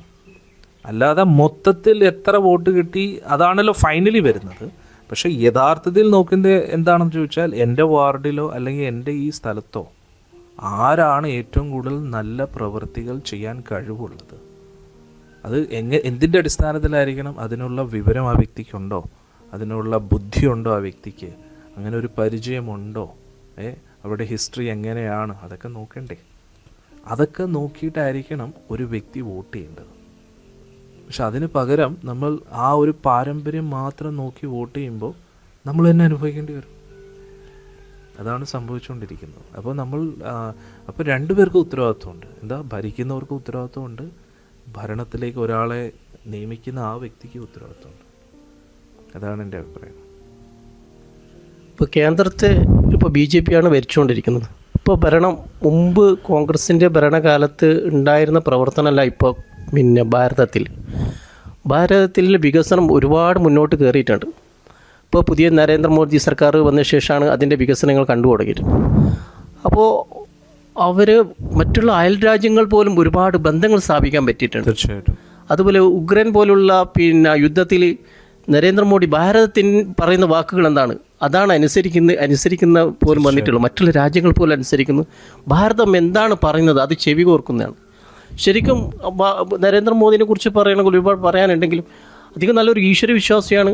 അതുപോലെ നല്ല ധ്യാനം, അതൊക്കെ അദ്ദേഹത്തിൻ്റെ ഭരണത്തിൽ കാണാൻ പറ്റും. അപ്പോൾ ശരിക്കും അദ്ദേഹത്തെ പോലുള്ള ഭരണകർത്താക്കളല്ലേ ശരിക്കും നമുക്ക് ഈ നാടിന് ആവശ്യമുള്ളത്. അദ്ദേഹം തീർച്ചയായിട്ടും ഒരു എക്സാംപ്ലറി ലീഡറാണ്. അതിലൊരു സംശയമില്ല. നമ്മുടെ ഭാരതം കണ്ട പ്രധാനമന്ത്രിമാരിൽ വൺ ഓഫ് ദ ബെസ്റ്റാണ് തീർച്ചയായിട്ടും. പക്ഷേ 100% പെർഫെക്റ്റാണെന്ന് നമുക്ക് പറയാൻ കഴിയില്ല. കാരണം മനുഷ്യരാകുമ്പോൾ എന്തായാലും പോരായ്മകൾ കാണും. മനസ്സിലാവുന്നുണ്ടോ? പിന്നെ അദ്ദേഹത്തിൻ്റെ ഈ ഒരു മാറ്റത്തിന് അദ്ദേഹം മാത്രമല്ല കാരണക്കാരൻ, പല ഇൻഫ്ലുവൻസ് അദ്ദേഹത്തിലുണ്ടായിട്ടുണ്ട്. പല സാധുജനങ്ങളുമായിട്ടുള്ള സമ്പർക്കം, അവരിൽ നിന്ന് കിട്ടിയ ഇൻപുട്സ്, പിന്നെ അദ്ദേഹം വ്യക്തിപരമായിട്ട് ഒരുപാട് പ്രിൻസിപ്പിൾസ് ഫോളോ ചെയ്യുന്ന വ്യക്തിയാണ്. മനസ്സിലാവുന്നുണ്ട്? അപ്പോൾ അദ്ദേഹം തീർച്ചയായിട്ടും ഒരു നിസ്വാർത്ഥം എന്ന് വേണമെങ്കിൽ നമുക്ക് പറയാം. പക്ഷേ എന്നാലും ചില സമയങ്ങളിലൊക്കെ ഒരു ചായവ് നമുക്ക് കാണാൻ കഴിയും. മനസ്സിലാവുന്നുണ്ടോ? യഥാർത്ഥ ഭരണാധികാരി എന്ന് പറഞ്ഞു കഴിഞ്ഞാൽ ഇതൊന്നും അല്ല, ഇതിനൊക്കെ അപ്പുറത്തെ. ടെക്നോളജിക്കലി നമ്മൾ ഒരുപാട് പുരോഗമിക്കുന്നുണ്ട്. മറ്റ് രാജ്യങ്ങളുടെ മുമ്പിലൊക്കെ നമ്മുടെ സ്ഥാനം, പേരൊക്കെ ഒരുപാട് ഉയർന്നിട്ടുണ്ടെങ്കിലും നമുക്ക് അത് കംപ്ലീറ്റ്ലി ഇവരുടെ കയ്യിൽ കൊണ്ട് മാത്രമാണ് നമുക്ക് പറയാൻ കഴിയില്ല. കാരണം ഇൻഡിവിജ്വലി ഓരോരോ സ്റ്റേറ്റുകളും വർക്ക് ചെയ്യുന്നുണ്ട്. മനസ്സിലാവുന്നുണ്ടോ ഞാൻ പറയുന്നത്? കേന്ദ്ര സർക്കാർ മാത്രമല്ല, ഇത് ഒറ്റ ടീമാണ്. ശരി, അതും കൂടെ നമ്മൾ മനസ്സിലാക്കണം. അപ്പോൾ അതിൻ്റെ ക്രെഡിറ്റ് മാത്രമേ എല്ലാവർക്കും എടുക്കാൻ പറ്റത്തില്ല. അപ്പോൾ ഇന്ത്യ മുന്നോട്ട് പോകുമ്പോൾ അതിൻ്റെ ക്രെഡിറ്റ് കേന്ദ്ര സർക്കാരിന് എടുക്കാൻ കഴിയില്ല, സ്റ്റേറ്റിനും എടുക്കാൻ കഴിയില്ല. അതൊരു ടീം വർക്കാണ്. ആ ടീം വർക്കിലാണ് ഫോക്കസ് ചെയ്യേണ്ടത്. ക്രെഡിറ്റ് എടുക്കാൻ എല്ലാവർക്കും താല്പര്യമാണ്, പക്ഷെ ക്രെഡിറ്റിലല്ല ഫോക്കസ് ചെയ്യേണ്ട, എഫേർട്സിലാണ്. കാരണം അൾട്ടിമേറ്റ്ലി നമ്മൾ ഒരു രാജ്യമാണെന്നുള്ളൊരു ചിന്ത വരണമല്ലോ, അത് വരണം. അപ്പോൾ ഉദാഹരണത്തിന് ഇന്ത്യ പ്രോഗ്രസ്സിങ് സ്റ്റേജിലാണ്. അപ്പോൾ ഇതിന് മുമ്പേ ഭരിച്ചിരുന്നവർ ഒന്നും ചെയ്തില്ലെന്ന് നമുക്ക് പറയാൻ കഴിയില്ല. അവർ പല പല കറപ്ഷൻസ് വരും, അതൊക്കെ വരും, പക്ഷേ അവർ ഒരു സ്റ്റേജിലേക്ക് അതിനെ എത്തിച്ചിട്ടുണ്ട്. അവിടെ നിന്നാണെന്നല്ലോ അല്ല അത് മുന്നോട്ട് പോകുന്നത്. മനസ്സിലാവുന്നുണ്ടോ ഞാൻ പറയുന്നത്? കാരണം ഇതിനു മുമ്പേ പാർട്ടി ഭരിച്ചിരുന്ന സമയത്ത് നരേന്ദ്രമോദി അദ്ദേഹം ഗുജറാത്തിൽ മാത്രം ചീഫ് മിനിസ്റ്ററായിരുന്നു. മനസ്സിലായില്ലേ? അപ്പോൾ ഇപ്പോഴാണ് അദ്ദേഹം സർക്കാർ ആ ഒരു ഉത്തരവാദിത്തത്തിലേക്ക് വന്നിരിക്കുന്നത്. പക്ഷെ അതിനു മുമ്പ് ഇത്രയും വർഷം നമ്മുടെ ഇന്ത്യ എങ്ങനെ ഓടി, അത് നമുക്ക് മറക്കാൻ കഴിയില്ലല്ലോ. അപ്പോൾ ഒരു ഫൗണ്ടേഷൻ ഇല്ലാതെ ഇവിടം വരെ എത്തത്തില്ലല്ലോ. അപ്പോൾ അത് നമുക്ക് മറക്കാൻ പാടില്ല. അവരുടെ കോൺട്രിബ്യൂഷൻസ് ഒരുപാടുണ്ട്. പ്രത്യേകിച്ച് ആ എമർജൻസി സിറ്റുവേഷനിലൊക്കെ ഒരുപാട് ഇൻഡോ പാക് യുദ്ധങ്ങൾ എത്ര നടന്നിരിക്കുന്നു. അപ്പോൾ ആ സമയത്തുണ്ടായിരുന്ന ഭരണാധികാരികൾ വളരെ ഒരുപാട് ബുദ്ധിപൂർവം ഒരുപാട് എഫേർട്സ് ഇട്ടിട്ടുണ്ട്. അതൊന്നും നമുക്ക് മറക്കാൻ കഴിയില്ല. അപ്പോൾ ഇന്ന് അതിൻ്റെ എല്ലാം റിസൾട്ട് എല്ലാം കൂടെ ഒന്നിച്ചു വന്നു. മനസ്സിലാവുന്നുണ്ട് ഞാൻ പറയും? അതായത് ഇന്ത്യ ഒരു പ്രോഗ്രസ്സിങ് കൺട്രിയാണ്. കാരണം എല്ലാവരും ടെക്നോളജിക്കലി ഡെവലപ്പ് ആയിക്കൊണ്ടിരിക്കുന്നു.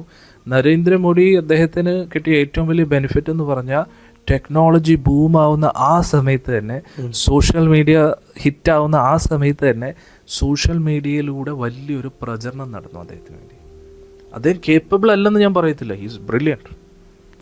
അവസരം കിട്ടുക എന്ന് മാത്രമല്ലല്ലോ, അവസരത്തെ ഉപയോഗപ്രദമാക്കുക എന്നത് ഒരാളുടെ കഴിവല്ലേ. അങ്ങ് പറഞ്ഞതുപോലെ പണ്ട് നമ്മൾ ഏതൊരു പ്രധാനമന്ത്രി ഏതൊരു രാജ്യത്ത് പോയാലും നമ്മൾ ഇങ്ങനെ മാറിയിരിക്കും. പക്ഷെ ഇദ്ദേഹം ഒരു കോൺഫിഡൻസോട് കൂടിയാണ് പോകുന്നത്. അത് അദ്ദേഹത്തിൻ്റെ കോൺഫിഡൻസാണ്. അപ്പോൾ അദ്ദേഹം പൊതുവേ കൂടുതൽ ഹിന്ദി സംസാരിക്കുന്നുണ്ടെങ്കിലും നല്ല കോൺഫിഡൻ്റ് ആയിട്ടാണ് സംസാരിക്കുന്നത്. അത് തീർച്ചയായിട്ടും കോൺഫിഡൻസ് ആര് പ്രദർശിപ്പിച്ചാലും. കാരണം പണ്ടൊക്കെ നല്ല കോട്ടും സോട്ടും ഇട്ട് ഇംഗ്ലീഷ് പറയുമ്പോൾ പോലും നമ്മുടെ പ്രധാനമന്ത്രിമാർക്കൊരു കോൺഫിഡൻസ് എല്ലാവരിലും ഇതേപോലെ കണ്ടിട്ടില്ല. ഇല്ലെന്ന് പറയാൻ കഴിയില്ല. അതിന് കാരണങ്ങളും ഉണ്ട്. കാരണം ഇന്ന് നമ്മുടെ ഇന്ത്യ ഏത് സ്റ്റേജിലാണോ ആ സ്റ്റേജിലായിരുന്നില്ല അന്ന്. മറ്റ് രാജ്യങ്ങൾ ഒരുപാട് ഡിപ്പെൻഡ് ചെയ്യേണ്ട അവസ്ഥയിലായിരുന്നു. ഇതിനെയൊക്കെ രാജതന്ത്രം എന്നാണ് പറയുന്നത്. അന്നത്തെ ഇതനുസരിച്ച് അങ്ങനെ നിന്നേ പറ്റൂ. മനസ്സിലാവുന്നുണ്ടോ? ഇന്നത്തെ ഇതനുസരിച്ച് ഇങ്ങനെ നിന്നേ പറ്റൂ. കാരണം ഇന്ന് കുറച്ച് ഷോ കാണിച്ചില്ലെങ്കിൽ എന്ത് പറ്റും, നമ്മൾ പുറകിലായി. കാരണം എന്തോ വലിയ കമ്പനികൾ ഇൻവെസ്റ്റ് ചെയ്യത്തില്ല. മനസ്സിലാവുന്നുണ്ടോ? അതായത് ഇന്ത്യയിൽ വന്ന് ഇൻവെസ്റ്റ് ചെയ്യാൻ അവർക്കൊരു വിശ്വാസം വേണമെങ്കിൽ നല്ല സ്റ്റേബിളായിട്ടുള്ള ഭരണാധികാരി കിട്ടണ്ടേ. അപ്പോൾ അവർക്കൊരു വിശ്വാസം വരും. അപ്പോൾ എല്ലാം പൊളിറ്റിക്സാണ്. പൊളിറ്റിക്സ് എന്ന് പറഞ്ഞാൽ രാജതന്ത്രം. സിറ്റുവേഷൻ അനുസരിച്ച്, സാഹചര്യം അനുസരിച്ച് ഒരു ഭരണാധികാരി എങ്ങനെ ഇരിക്കണം, അന്നത്തെ സിറ്റുവേഷൻ അനുസരിച്ച് അവർ ചെയ്തത് കറക്റ്റാണ്. ഇന്നത്തെ സിറ്റുവേഷൻ അനുസരിച്ച് ഇവർ ചെയ്യുന്നതും കറക്റ്റാണ്. എല്ലാവരിലും പോരായ്മകളുമുണ്ട്. നമ്മൾ നിഷ്പക്ഷമായിട്ട് വികാരഭരിതരല്ലാതെ നമ്മൾ വളരെ ഓപ്പൺ മൈൻഡഡായിട്ട് മനസ്സിലാക്കണം. Okay, who is capable? ആ കേപ്പബിൾ ആയിട്ടുള്ള വ്യക്തിക്ക് തന്നെ കൊടുക്കണം. ഇപ്പോൾ 3 പാർട്ടിയിലും ആരും കേപ്പബിൾ അല്ലെങ്കിൽ ഉള്ളതിൽ ഭേദം ഏതാണോ ആ വ്യക്തിക്ക് വോട്ടിടണം. കാരണം നമുക്ക് കുറ്റം പറയാൻ എളുപ്പമാണ്. ഗാലറിയിൽ നിന്നിട്ട് ഇപ്പോൾ എനിക്ക് തന്നെ പറയാം, ഭരണാധികാരി ഇങ്ങനെയായിരിക്കണം, പ്രധാനമന്ത്രി ഇങ്ങനെയായിരിക്കണം, മുഖ്യമന്ത്രി ഇങ്ങനെയായിരിക്കണം എന്ന് അവർ പറയും. എനിക്ക് ശരിയാ, സ്വാമിയെ മുഖ്യമന്ത്രിയാക്കി. ഇത് സിനിമയൊന്നുമല്ല. ഒരു ദിവസം കൊണ്ട് എന്തോ പണ്ടത്തെ സിനിമ പോലെ മുഖ്യമന്ത്രി ഒറ്റ ദിവസം കൊണ്ട് കേരളം തന്നെ ഇവിടുന്ന് നടക്കാനടി. ഇത് സിനിമയല്ല. നന്നായിട്ട് ഭരിക്കണം. അപ്പോൾ അതിനുള്ള എക്സ്പീരിയൻസ് എനിക്കുണ്ടോ? ഇല്ല. അതിനുള്ള സമയമുണ്ടോ? അതായത് ആൾക്കാർ കുറ്റം പറയുന്നില്ല, ചായം കുടിച്ചിട്ട് അയ്യേ മന്ത്രിയൊന്നും ശരിയല്ല, പാർട്ടിയൊന്നും ശരിയല്ല എന്നൊക്കെ പറയും. എന്നിട്ട് ഇങ്ങനെ ഏൽപ്പിച്ചാലോ? അവർക്ക് അവരുടെ കാര്യം പോലും നോക്കാൻ അറിഞ്ഞൂടെ. അവരുടെ വീട്ടിലെ കാര്യം പോലും നോക്കാം. ഒരു വീട്ടിലെ ഭരണം അവർക്ക് നടത്താൻ കഴിയില്ല. പിന്നെ എങ്ങനെയാണ് ഒരു രാജ്യത്തിൻ്റെ ഉത്തരവാദിത്വം ഏറ്റെടുക്കുക? അപ്പോൾ നമ്മൾ കുറച്ച് പ്രാക്ടിക്കലായിരിക്കണം. അതുകൊണ്ട് ബുദ്ധിപരമായിട്ട് നമ്മൾ തീരുമാനം എടുക്കണം. ഏത് പാർട്ടി വരുന്നു എന്നല്ല, ആര് ഭരിക്കുന്നു. മനസ്സിലാവുന്നുണ്ടോ? ഇപ്പം മുഖ്യമന്ത്രി സ്ഥാനത്തിരിക്കാൻ നല്ല യോഗ്യനായിട്ടുള്ളൊരു വ്യക്തിയുണ്ട്, പ്രധാനമന്ത്രിയായിട്ടിരിക്കാൻ നല്ല യോഗ്യനായിട്ടുള്ള വ്യക്തിയുണ്ട്. പക്ഷെ ആ വ്യക്തിയെ ജയിപ്പിക്കാൻ എല്ലാ ജില്ലകളിലും എല്ലാ ഇതിലും യോഗ്യരല്ലാത്ത ആൾക്കാരെ ഭരിപ്പിച്ചു കഴിഞ്ഞാൽ എങ്ങനെ ഇരിക്കും?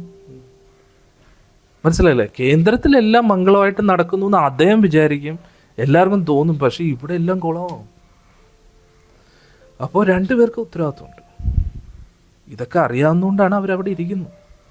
കാരണം മോഡി അദ്ദേഹം വരുമ്പോഴത്തേക്ക് പിണറായി അദ്ദേഹം പറയും, ഞാൻ അങ്ങോട്ടൊന്നും പോകത്തില്ല. പക്ഷെ എന്തെങ്കിലും കേരളത്തിന് ആവശ്യം വരുമ്പോൾ വളരെ ചിരിച്ചോണ്ട്. ഇതാണ് രാജതന്ത്രം, ഇതാണ് പൊളിറ്റിക്സ്. അങ്ങനെ ആയേ പറ്റൂ. മനസ്സിലാവുന്നുണ്ടോ? വ്യക്തിപരമായിട്ട് മോഡി വരുമ്പോൾ ഈ പാർട്ടി ശരിയില്ല, ആ പാർട്ടി ശരിയില്ല എന്നൊക്കെ പറയും.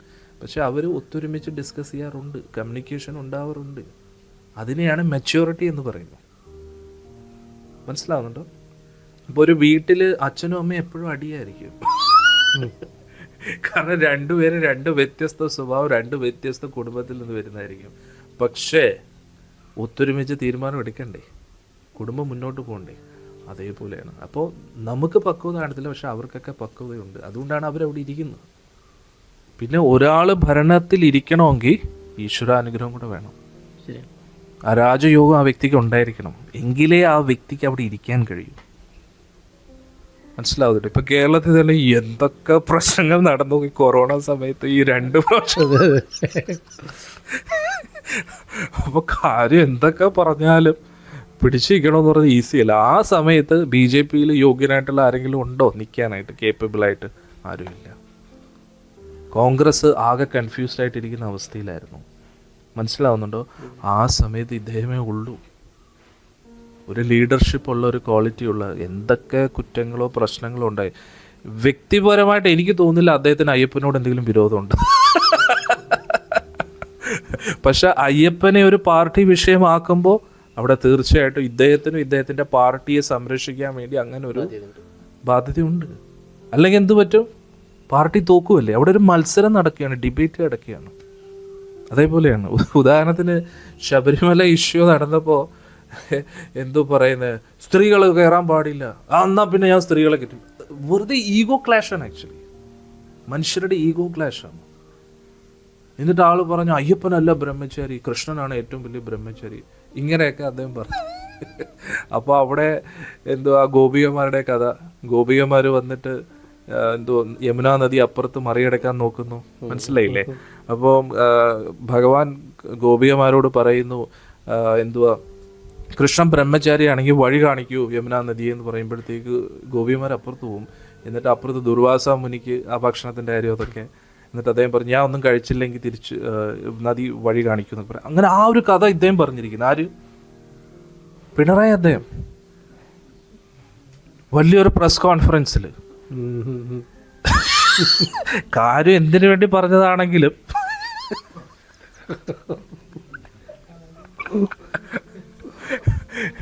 പിന്നെ പേഴ്സണലി ഞാൻ തിരുവനന്തപുരത്തായിരുന്ന സമയത്ത് അവിടെ ഒരു MLA ഉണ്ട്. ആള് സ്ഥിരം ഗീത വായിക്കുന്ന ആളാണ്.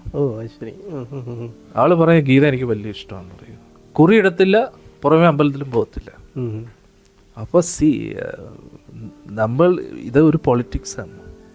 പൊളിറ്റിക്സ് എന്ന് പറഞ്ഞാൽ ആരൊന്നിച്ചിരിക്കും, ആരടിച്ചു പിരിയും, ഒന്നും പറയാൻ കഴിയില്ല. പക്ഷെ എവിടെയാ പ്രശ്നം വരുന്നതെന്നറിയാം? വ്യക്തിപരമായിട്ടുള്ള അജണ്ടകൾ വരുമ്പോഴാണ് ഇവിടെ പ്രശ്നം. എൻ്റെ കുടുംബം, അതായത് രാജ്യത്തെയും വിറ്റിട്ട് സ്വന്തം കാര്യം നോക്കുമ്പോൾ അവിടെ പ്രശ്നമാണ്. അത് ഏത് പാർട്ടിക്കാരനായാലും, അത് കോൺഗ്രസ് ആയാലും ശരി, BJP ആയാലും ശരി, കമ്മ്യൂണിസ്റ്റ് ആണെങ്കിലും ശരി, അവിടെ ഏറ്റവും കൂടുതൽ ഇമ്പോർട്ടൻ്റ് ആയിട്ടുള്ളത് ജനങ്ങളുടെ നന്മയാണ്. ഇനി ജനങ്ങളുടെ നന്മ എന്താണെന്നും കൂടെ മനസ്സിലാക്കണം. ജനങ്ങളുടെ നന്മ എന്ന് പറഞ്ഞാൽ അവരാഗ്രഹിക്കുന്ന എല്ലാ കാര്യങ്ങളും നല്ലതാവണമെന്ന് നിർബന്ധമില്ല. മനസ്സിലായില്ലേ? ഇപ്പം ഇന്നത്തെ കാലത്ത് എന്നെ മുഖ്യമന്ത്രി ആക്കി കഴിഞ്ഞാൽ ഞാൻ പറയും മത്സ്യമാംസാദികൾ നിർത്തുക, ലഹരി പദാർത്ഥങ്ങൾ നിർത്തുക, തകർന്ന് ഒന്നി ആരെങ്കിലും എന്നെ വെടിവെച്ചു കൊല്ലും. ഒരു ദിവസം കൊണ്ട് എൻ്റെ സർക്കാർ വീഴും. അതുകൊണ്ട് നമ്മൾ എല്ലാം നടക്കത്തില്ല കലിയുഗത്തിൽ. മനസ്സിലായി? അങ്ങനെ രാമനെ പോലെ ഭഗവാനെ പോലുള്ള ഒരു ഭരണാധികാരിയെ നമ്മൾ അർഹിക്കുന്നുമില്ല. കാരണം എന്താ, നമ്മൾ കലിയുഗത്തിലെ ആൾക്കാരാണ്. മനസ്സിലാവുന്നുണ്ടോ? അപ്പം നമ്മൾ ഒരു പാർട്ടിയിൽ അറ്റാച്ച്ഡ് ആവാതെ മനുഷ്യരിൽ അറ്റാച്ച്ഡ് ആ വ്യക്തി എങ്ങനെയാണ്, ആ വ്യക്തിയുടെ ഭരണം എങ്ങനെയാണ്, ആ വ്യക്തിയുടെ കേപ്പബിലിറ്റി എന്താണ്, അത് ആരായാലും ശരി ആ വ്യക്തിക്ക് വോട്ട് കൊടുക്കും. അങ്ങനെ കേരളത്തിലെ വോട്ടെല്ലാം നോക്കിക്കഴിയുമ്പോൾ ഏതോ ഒരാളാണ് പ്രധാനമന്ത്രി മുഖ്യമന്ത്രി ആവുന്നെങ്കിൽ ഓക്കെ, കാരണം കൂടുതൽ പേരും ആ പാർട്ടിയുടെ ആയതുകൊണ്ട് അപ്പോൾ ആ വ്യക്തി ഇരിക്കട്ടെ. അതാണല്ലോ കോൺസ്റ്റിറ്റ്യൂഷൻ്റെ ഉദ്ദേശം. അല്ലാതെ ഈ വ്യക്തിയെ മുഖ്യമന്ത്രി ആക്കണം, അതുകൊണ്ട് എൻ്റെ അയൽവക്കത്ത് ആരും ഇന്നാലും കുഴപ്പമില്ല അവർക്ക് ഞാൻ വോട്ട് കൊടുക്കും എന്ന് പറഞ്ഞാൽ അത് മണ്ടത്തരമല്ലേ? മനസ്സിലായി? കാരണം അനുഭവിക്കുന്ന ആരായിരിക്കും? നമ്മളറിയാം. നമ്മുടെ അയൽവക്കത്ത് നടക്കുന്ന ഡെവലപ്മെൻറ്റ്സ് എല്ലാം അതിൻ്റെ അടിസ്ഥാനത്തിലല്ലേ. അപ്പോൾ അങ്ങനെ നോക്കുമ്പോൾ എന്ത് പറ്റും, കേന്ദ്രത്തിലിരിക്കുന്നവർ അല്ലെങ്കിൽ മുഖ്യമന്ത്രി ആകേണ്ട ആ വ്യക്തി കുറച്ചും കൂടെ ചിന്തിക്കും ആരെ സ്ഥാനാർത്ഥിയായിട്ട് വെക്കണമെന്ന്. കാരണം ഈ ഏരിയയിൽ കഴിഞ്ഞ ഇത്രയും നാളായിട്ട് ഒരു ഡെവലപ്മെൻറ്റും ഇല്ലാത്ത വ്യക്തി എന്തിന് സ്ഥാനാർത്ഥിയായിട്ട് നിർത്തണം? വോട്ടില്ല, തോറ്റിരിക്കുകയാണ്. പണ്ട് എന്തോ ആരോ പറഞ്ഞ് ഞാൻ ജയിക്കുമ്പോൾ പാർട്ടി തോക്കും, പാർട്ടി എന്തുകൊണ്ട് മുഖ്യമന്ത്രി ആയില്ലെന്ന് ചോദിച്ചതാണ്. അപ്പോൾ നമ്മുടെ അച്യുതാനന്ദനാണെന്ന് തോന്നുന്നു. അങ്ങ് എന്താ ഇത്രയും നാളായിട്ട് മുഖ്യമന്ത്രി അത്രയും പറഞ്ഞ് ഞാൻ ജയിക്കുമ്പോൾ പാർട്ടി തോക്കും, പാർട്ടി ജയിക്കുമ്പോൾ. അപ്പോൾ രാഷ്ട്രീയം കുറച്ച് കോമഡിയാണ്. ഇവരാരും എന്തോ വേദശാസ്ത്ര പണ്ഡിതന്മാരൊന്നും അല്ലല്ലോ, നമ്മളെപ്പോലുള്ള സാധാരണ മനുഷ്യരാണ്. അവർക്ക് ആ ഗുരുകുല വിദ്യാഭ്യാസവും ആധ്യാത്മിക അറിവുകളൊന്നും ലഭിച്ചിട്ടില്ല. അപ്പോൾ അവരുടെ ഒരു ലോജിക്ക് വെച്ച് അത് കൂടാതെ അവരെ ഗൈഡ് ചെയ്യാനുള്ള കുറേ സിവിൽ സർവീസ് ഓഫീസേഴ്സ് ഉണ്ട്. അവർ എക്സ്പേർട്സാണ്. അവരിതല്ലേ പഠിച്ചുകൊണ്ടിരിക്കുന്നത്. മനസ്സിലാവുണ്ടോ? അവർ ഡിപ്ലോമാറ്റിക് സ്റ്റഡി അവർക്കുണ്ട്. രാഷ്ട്രീയം എന്ന് പറഞ്ഞാൽ ഡിപ്ലോമാറ്റിക് ആയിട്ടിരിക്കുക എന്നാണ്. ഡിപ്ലോമാറ്റിക് ആയിട്ടിരിക്കുക എന്ന അതിൻ്റെ അർത്ഥം ആരോടും ഇഷ്ടവും ഇല്ല, ആരോടും വെറുപ്പും ഇല്ല.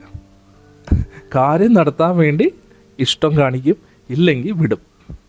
അതാണ് രാഷ്ട്രീയം. സോ രാഷ്ട്രീയക്കാരെ നമുക്ക് കുറ്റം പറയാൻ കഴിയില്ല.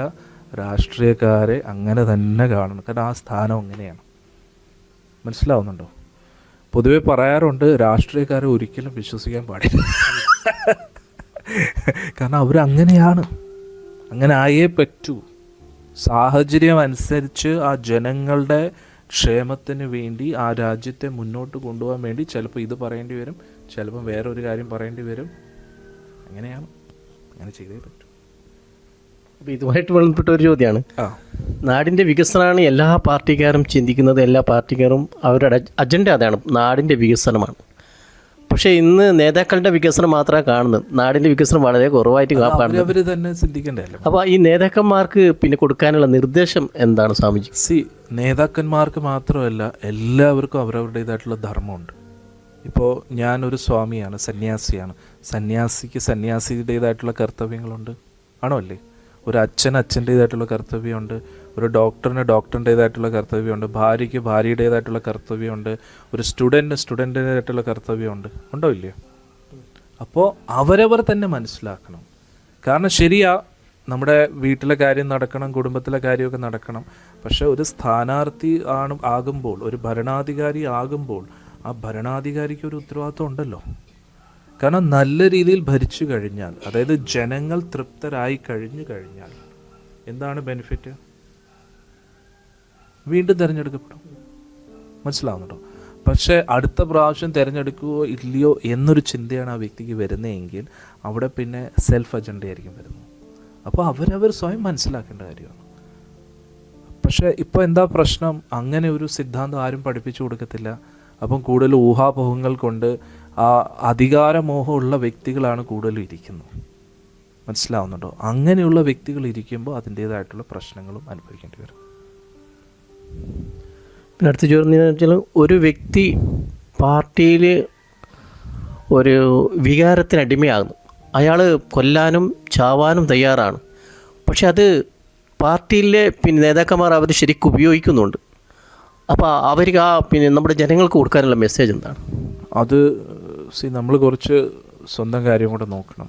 പാർട്ടിക്ക് വേണ്ടി അടി ഇടി വെട്ട് കുത്ത് എന്നൊക്കെ പറഞ്ഞു കഴിഞ്ഞാൽ കാര്യം എന്തൊക്കെ പറഞ്ഞാലും നമ്മളൊരാളെ കൊല്ലുമ്പോൾ അതും ഒരു മനുഷ്യനല്ലേ. നമ്മൾ എന്ത് ചെയ്താലും അതിന് അതിൻ്റേതായിട്ടുള്ളൊരു റിയാക്ഷൻസ് ഉണ്ടെന്നുള്ളതാണ്. മനസ്സിലായില്ലേ? അപ്പോൾ നമ്മൾ പാർട്ടിക്ക് വേണ്ടി ഇത് ചെയ്യുന്നു, ഇവരെ കൊല്ലുന്നു, അത് കൊല്ലുന്നു, എന്തായാലും ഒരു മനുഷ്യത്വം. അൾട്ടിമേറ്റ്ലി നമ്മൾ എന്താ ലോകത്തിൻ്റെ നന്മയല്ലേ ആഗ്രഹിക്കുന്നത്. അപ്പോൾ നമ്മൾ അങ്ങനെയുള്ള ഒരു കാര്യത്തിനും പോകാതിരിക്കുന്നതാണ്. കാരണം അതുകൊണ്ട് നഷ്ടം എന്താ? നമ്മുടെ ജീവിതം നഷ്ടമാകും. മനസ്സിലാവുന്നുണ്ടോ? പാർട്ടിയുടെ നന്മ എന്ന് പറഞ്ഞാൽ ജെന്യുവൻലി എല്ലാ സ്ഥലത്തും ഒരേപോലെ ആയിരിക്കത്തില്ല. മനസ്സിലാവുന്നുണ്ടോ? ഇപ്പോൾ പട്ടിണി മാത്രമായിരിക്കത്തില്ല എല്ലായിടത്തും പ്രശ്നം. അപ്പോൾ ഓരോ പ്രദേശത്തും എന്താണ് പ്രശ്നം എന്ന് മനസ്സിലാക്കി അത് മനസ്സിലാക്കണമെങ്കിൽ ജനങ്ങളുടെ ഇടയിൽ കയറണം, അവരുമായിട്ട് സംസാരിക്കണം. ഇപ്പം ഞാൻ ഭരണത്തിലിരിക്കുമ്പോൾ മാത്രമേ ഞാൻ അത് ചെയ്യൂ എന്ന് ഒരു അവകാശം വയ്ക്കരുത്. ആര് ഭരണത്തിലിരുന്നാലും നമ്മുടെ കഴിവിൻ്റെ പരമാവധി സാമൂഹ്യ സേവനം ചെയ്യാമല്ലോ. അങ്ങനെ ചെയ്യുമ്പോൾ എന്ത് പറ്റും? നിസ്വാർത്ഥമായിട്ട് ചെയ്യുമ്പോൾ അത് ഭരണത്തിൽ വരാൻ വേണ്ടി നമ്മൾ ചെയ്യുന്നതല്ല. ഇപ്പം നാളെ ഇലക്ഷനാണ്, അപ്പോൾ ഇന്ന് പോയി റോഡ് എന്തോ കുഴിയൊക്കെ നികത്താൻ നോക്കുന്നു. റോഡ് അത് എന്തെങ്കിലും അർത്ഥമുണ്ടോ? നമ്മൾ താമസിക്കുന്ന ഈ സമൂഹത്തിലല്ലേ. അപ്പോൾ ആര് ചെയ്താലും നല്ലതല്ലേ. അപ്പോൾ അവിടെ ഇലക്ഷനിൽ ജയിക്കാൻ വേണ്ടി മാത്രം അത് ചെയ്യുന്നതിൽ അർത്ഥമില്ലല്ലോ. നമ്മൾ കുറച്ച് പ്രാക്ടിക്കലായിട്ടിരിക്കുക. ഇനി നമ്മൾ ചെയ്ത കാര്യത്തിന് അടുത്ത പാർട്ടിക്കാർ, ഇപ്പോൾ നമ്മൾ 5 വർഷം ഭരിച്ച് അതിലൂടെ എന്തെങ്കിലും നേടിയെടുത്തു എന്നിരിക്കട്ടെ, എന്നിട്ട് അടുത്ത വർഷം അടുത്തൊരു പാർട്ടി വന്നു എന്നിരിക്കട്ടെ. അപ്പോൾ അടുത്തൊരു പാർട്ടി വരുമ്പോഴത്തേക്ക് നമ്മൾ ചെയ്തതിൻ്റെ ക്രെഡിറ്റും കൂടെ അവരെടുത്ത് വെച്ചോട്ടെ. നമ്മളെന്തിനാ ചിന്തിക്കുന്നത്? നമുക്കറിയാലോ നമ്മൾ എന്താ ചെയ്തതെന്ന്. മനസ്സിലായില്ലേ? അപ്പം നമ്മൾ ജെന്യൂൻ ആണോ, ജനങ്ങൾ നമ്മുടെ കൂട്ടത്തിൽ കാണും. നമ്മൾ ജെന്യൂൻ അല്ലെങ്കിൽ നമ്മൾ എത്ര അവരെ ബോധ്യപ്പെടുത്താൻ നോക്കിക്കഴിഞ്ഞാലും അവർ കാശും പേടിച്ചിട്ട് മറ്റുള്ളവർക്ക് വോട്ട് പ്രത്യേകിച്ച് മലയാളികൾ. തമിഴ്നാട്ടിലൊക്കെ നാളെ ഇലക്ഷൻ ആകുമ്പോൾ ഇന്ന് TV, ഫ്രിഡ്ജ് ഇതൊക്കെ എല്ലായിടത്തും എല്ലാ പാർട്ടിക്കാരും. അപ്പോൾ അവർ ആരാണോ ഏറ്റവും കൂടുതൽ ഗിഫ്റ്റ് കൊടുക്കുന്നത് അവർക്ക് വോട്ടിടും. പക്ഷെ മലയാളികൾ എല്ലാം മേടിച്ച് വെക്കുക, എന്നിട്ട് അവർക്ക് ഇഷ്ടമുള്ളവർക്ക്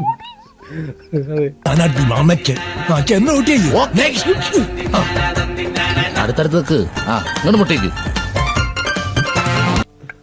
അതുകൊണ്ട് മലയാളികളെ പറ്റിക്കാൻ കഴിയില്ല.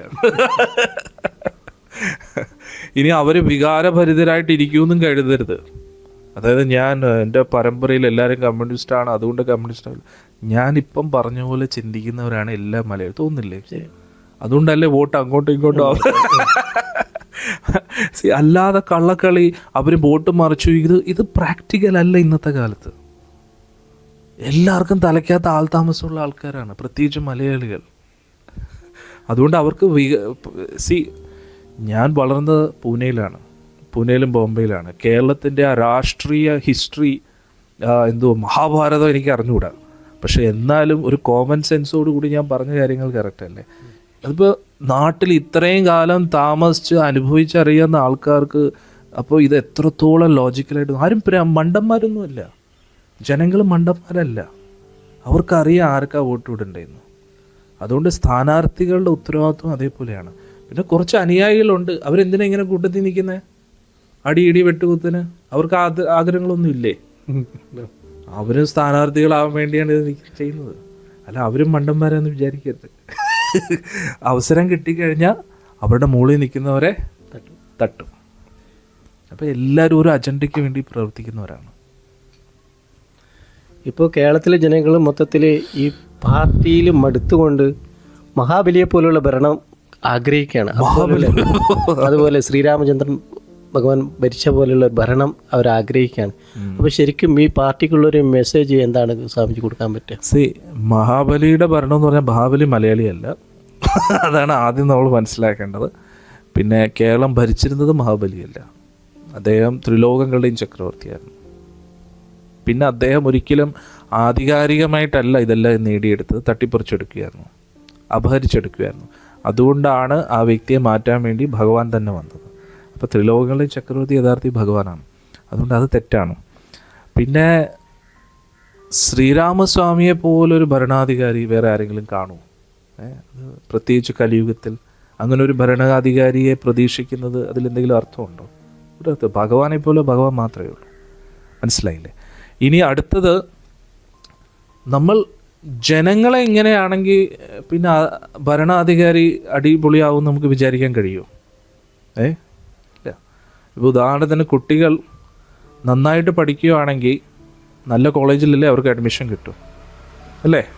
കുട്ടികളെ പഠിക്കാൻ മോശമാണെങ്കിൽ അവർക്ക് ഏത് കോളേജിലായിരിക്കും അഡ്മിഷൻ കിട്ടും? മനസ്സിലാവുന്നുണ്ടോ ഞാൻ പറയുന്നത്?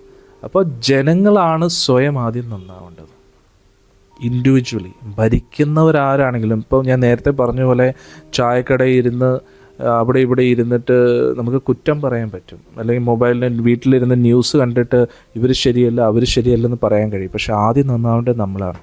ജനങ്ങൾ സ്വയം ആദ്യം നന്നാവും.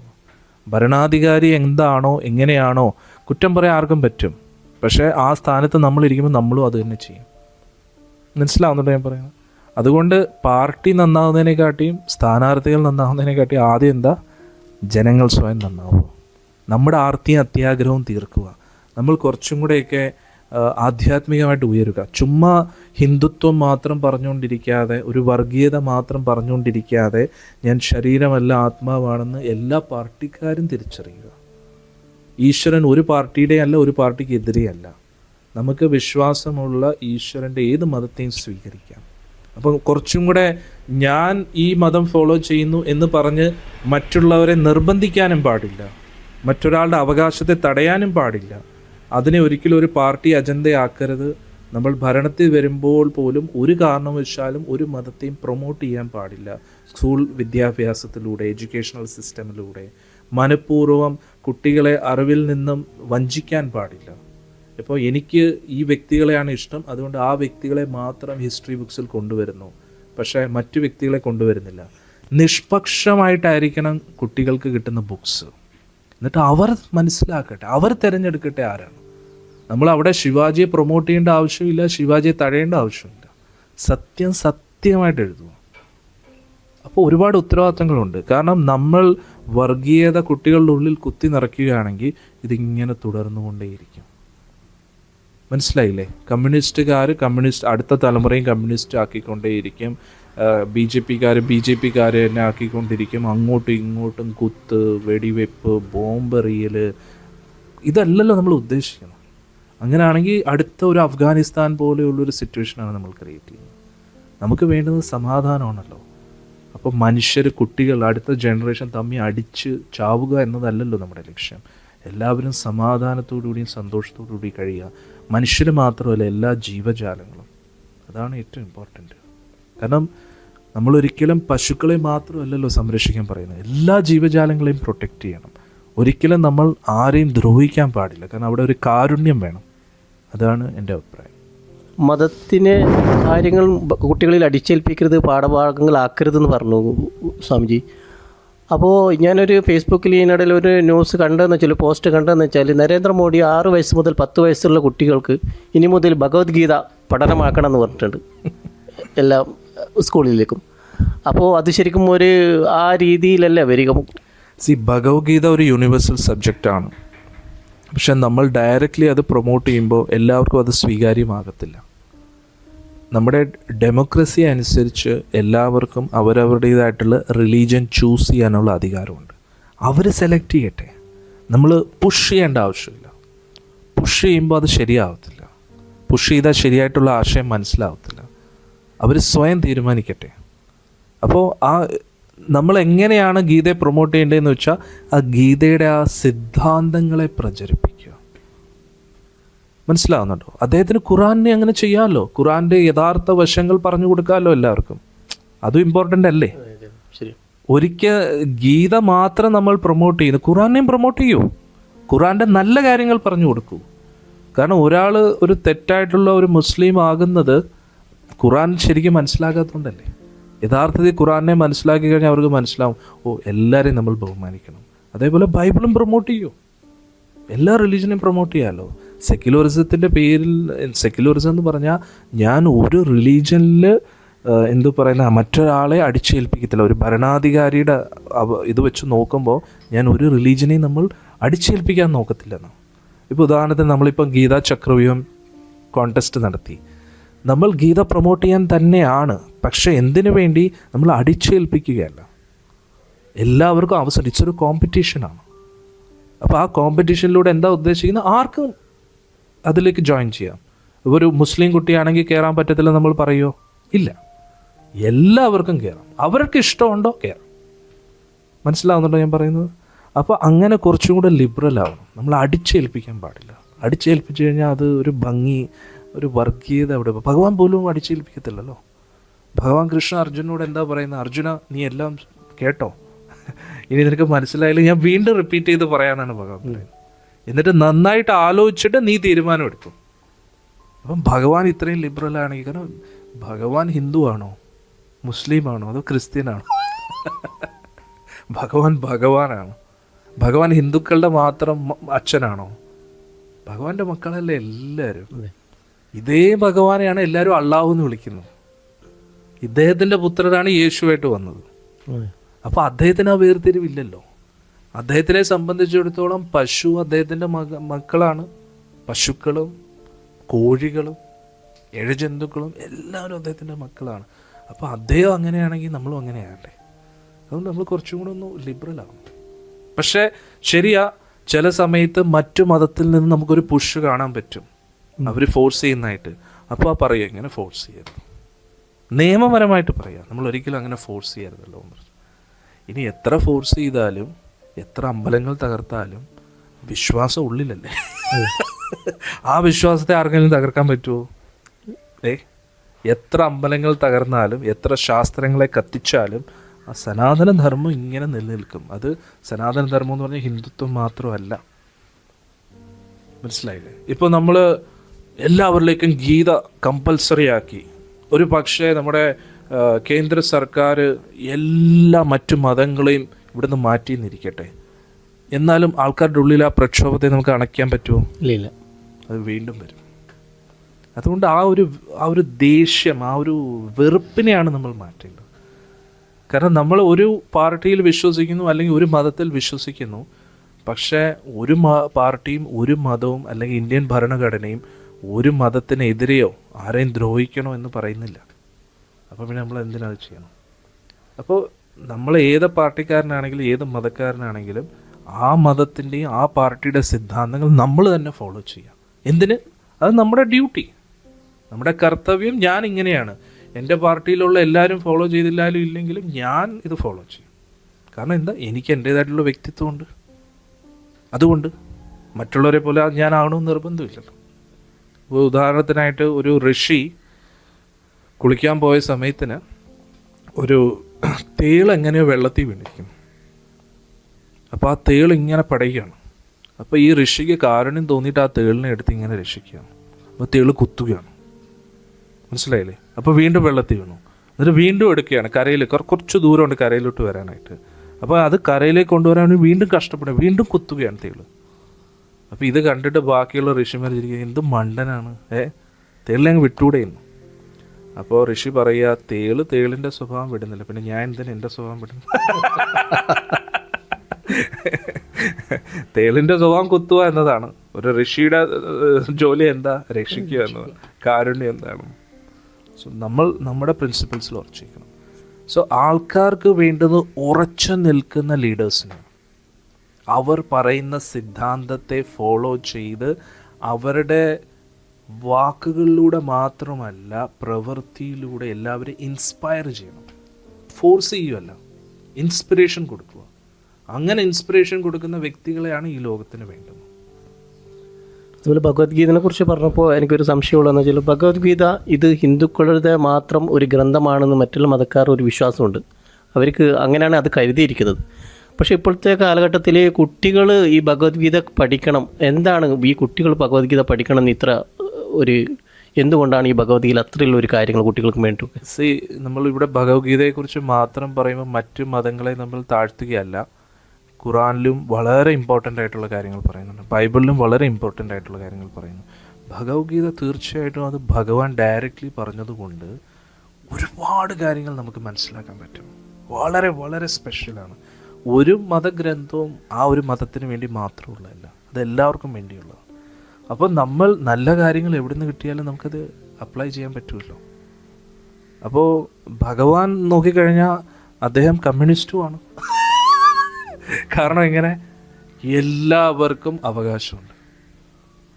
അദ്ദേഹം ഒരിക്കലും ജാതി നോക്കുന്ന വ്യക്തിയല്ല, സമ്പന്നെന്ന് നോക്കുന്നില്ല, അല്ലേ? ഇപ്പോൾ സ്വന്തം കൂട്ടുകാരന് ആവശ്യമുണ്ടെന്ന് മനസ്സിലായപ്പോൾ ഡ്രൈവർ ആകാൻ വരെ തയ്യാറായി. ആർക്കാണ് ആ മനസ്സ് വരിക?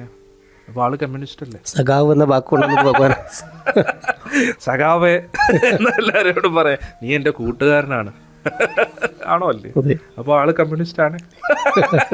ഇനി തെറ്റ് ചെയ്യുന്നവൻ സ്വന്തം അമ്മാവനാണെങ്കിലും ശരി, അവിടെ ബന്ധത്തിന് സ്ഥാനമില്ല. ജനങ്ങളുടെ ഹിതത്തിന് വേണ്ടി സ്വന്തം അമ്മാവനെ വരെ തട്ടാൻ തയ്യാറായിട്ടിരിക്കുക. അപ്പം കമ്മ്യൂണിസ്റ്റ് അല്ലേ ആള്? രാമനെ നോക്കിക്കോളൂ, രാമനും കമ്മ്യൂണിസ്റ്റ് അല്ലേ? ആണോ അല്ലേ? ഇത് കേൾക്കുമ്പോൾ എല്ലാവരും സ്വാമി, എല്ലാവരുടെയും നന്മ നോക്കുന്ന ആളല്ലേ? ഇനി ആള് BJP ആണോ? ആണ്.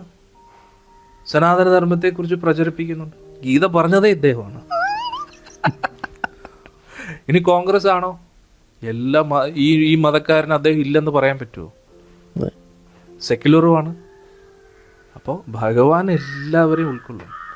ഭഗവാൻ കമ്മ്യൂണിസ്റ്റിൻ്റെ മാത്രം ആളല്ല, കോൺഗ്രസിൻ്റെ മാത്രം ആളല്ല, ആള് എന്ത് പറയുന്ന BJPയുടെ മാത്രം ആളല്ല. ഭഗവാൻ എന്ത് പാർട്ടി? മനസ്സിലാവുന്നുണ്ടോ? ഇനി അവിടെ ഭരണാധികാരത്തിൽ ഇരിക്കുന്ന അവര് ഒരു പാവ സ്ത്രീയെ അപമാനിച്ചപ്പോൾ ഭഗവാൻ അന്ന് തീരുമാനിച്ചു, എല്ലാ കുലത്തെയും, ഈ കൗരവ കുലത്തെ മുഴുവൻ ഞാൻ തീർക്കും, ആരായാലും ശരി. അതാണൊരു ഭരണാധികാരി. അപ്പോൾ ആ അധർമ്മത്തെ തുടച്ചു നീക്കാൻ ഭഗവാൻ തീരുമാനിച്ചു.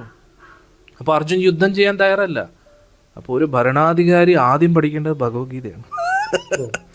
കാരണം എന്താ? അർജുൻ ഒരു ക്ഷത്രിയനാണ്, ഒരു ഭരണാധികാരിയാണ്. യുദ്ധം ചെയ്യാൻ തയ്യാറല്ല. ഇതെല്ലാം എൻ്റെ ബന്ധുക്കളല്ലേ? അപ്പം ഭഗവാൻ എന്ത് പറയുന്നത്? അധർമ്മത്തിനെതിരെ അധർമ്മത്തിൻ്റെ പക്ഷത്ത് ആര് നിന്നാലും, അപ്പൂപ്പനായാലും ശരി, ഗുരുവാണെങ്കിലും ശരി, അവിടെ ഒന്നും നോക്കരുതെന്നാണ് പറയുന്നത്. മനസ്സിലായില്ലേ? എന്തുകൊണ്ട്? അവിടെ ഒരു ക്ഷത്രിയൻ്റെ കർത്തവ്യം അങ്ങനെയാണ്. അപ്പോൾ അധികാരത്തിലിരിക്കുന്ന വ്യക്തി എങ്ങനെയായിരിക്കണം? അങ്ങനെയായിരിക്കണം, അർജുനെ പോലെ ആയിരിക്കണം.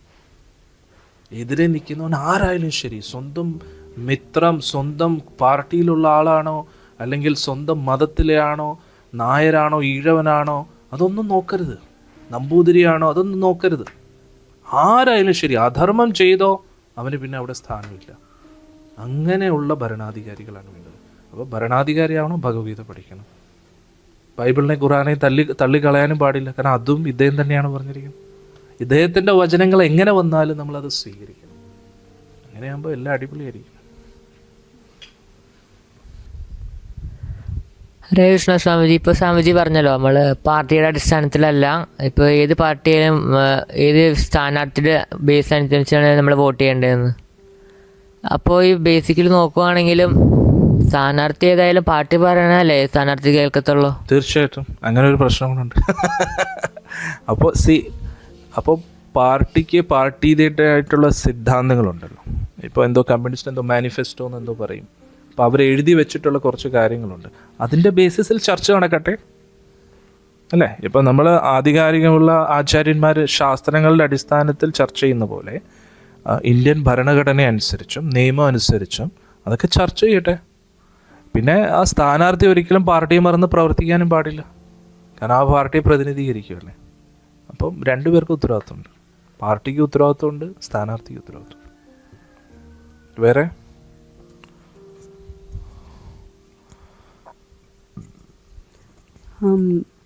സ്വാമിജി ആദ്യം പറഞ്ഞു രാജഭരണം ഉള്ളപ്പോൾ ക്ഷത്രിയരായിരിക്കും ഭരിക്കുന്നത്. അപ്പോൾ ഈ ഡെമോക്രസി ആവുമ്പോഴെങ്ങനെയാണ് ക്ഷത്രിയർ ഇല്ലല്ലോ, അപ്പോഴെങ്ങനെയായിരിക്കും ആ രാജ്യഭരണം നടത്തേണ്ടത്?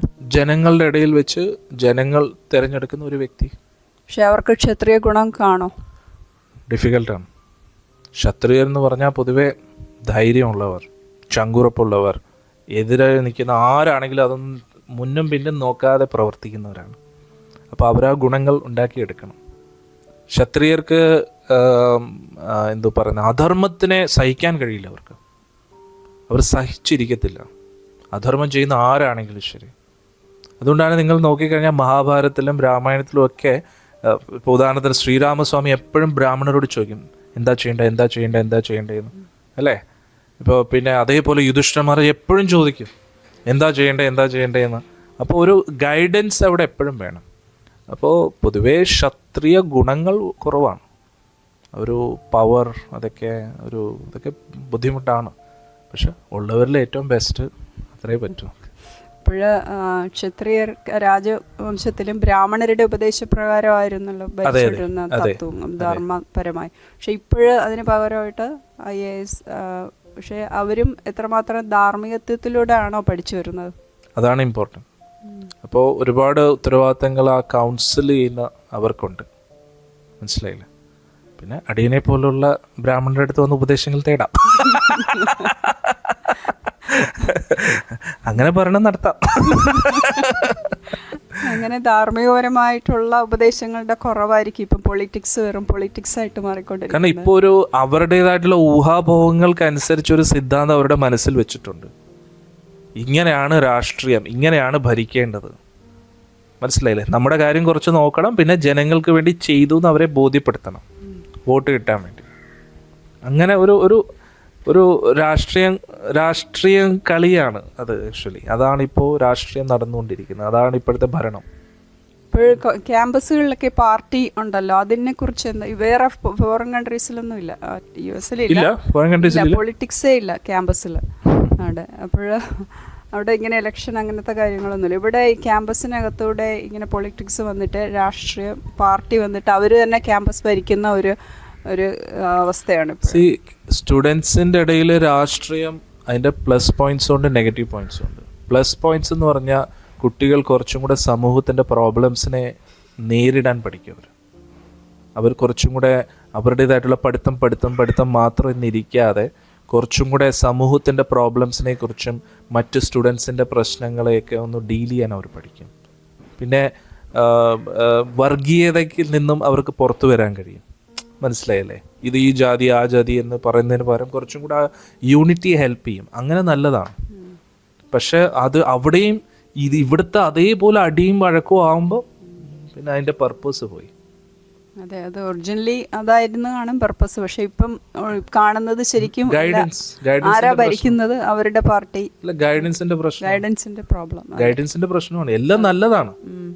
എന്തോ ഇവിടെ പ്രഭുപാദി പറഞ്ഞു എല്ലാം മിസ്ഗൈഡഡ് മിസൈൽസ് ആണ്, നല്ല പവർഫുൾ മിസൈൽസ് ആണ്. പക്ഷെ ഏതോ ദിശയിലേക്കാണ് പോയിക്കൊണ്ടിരിക്കുന്നത്. നല്ല ശരിയായിട്ടുള്ള ദിശയിലേക്ക് ഗൈഡ് ചെയ്യുന്നത് അടിപൊളിയാണ്. വേറെ നമസ്കാരം സ്വാമിജി, ഇപ്പോൾ നമ്മുടെ നാട്ടിൽ രണ്ടുപേരും ആൾക്കാരെ കാണാൻ പറ്റും. അതായത് ഒരാൾക്കാരെന്ന് വെച്ചാൽ രാഷ്ട്രീയം എന്ന് പറഞ്ഞ് ജീവിക്കുന്നവർ. അവർക്ക് പാർട്ടി, അതായത് പാർട്ടി പ്രവർത്തനങ്ങൾ, പ്രത്യേകിച്ച് പുരുഷന്മാരാണ്. സ്ത്രീകൾ അധികം ഒരു പരിചയം കണ്ടിട്ടില്ല രാഷ്ട്രീയത്തിൽ. കാരണം പുരുഷന്മാരാണ് മെയിനായിട്ട് രാഷ്ട്രീയം എന്ന് പറഞ്ഞാൽ. സ്ത്രീകൾ പൊതുവെ ഭർത്താവ് ഏത് പാർട്ടിയിലോ അതേപോലെ അങ്ങനെയാണ് കൂടുതലും. അപ്പോൾ ഒരു കൂട്ടം പുരുഷന്മാർ രാഷ്ട്രീയം എന്ന് പറഞ്ഞ് ജീവിക്കുന്നു. പക്ഷെ വേറൊരു കൂട്ടം പുരുഷന്മാർ വെച്ചാൽ നമുക്ക് രാഷ്ട്രീയം മൊത്തം ചീഞ്ഞ പൊളിറ്റിക്സാണ്.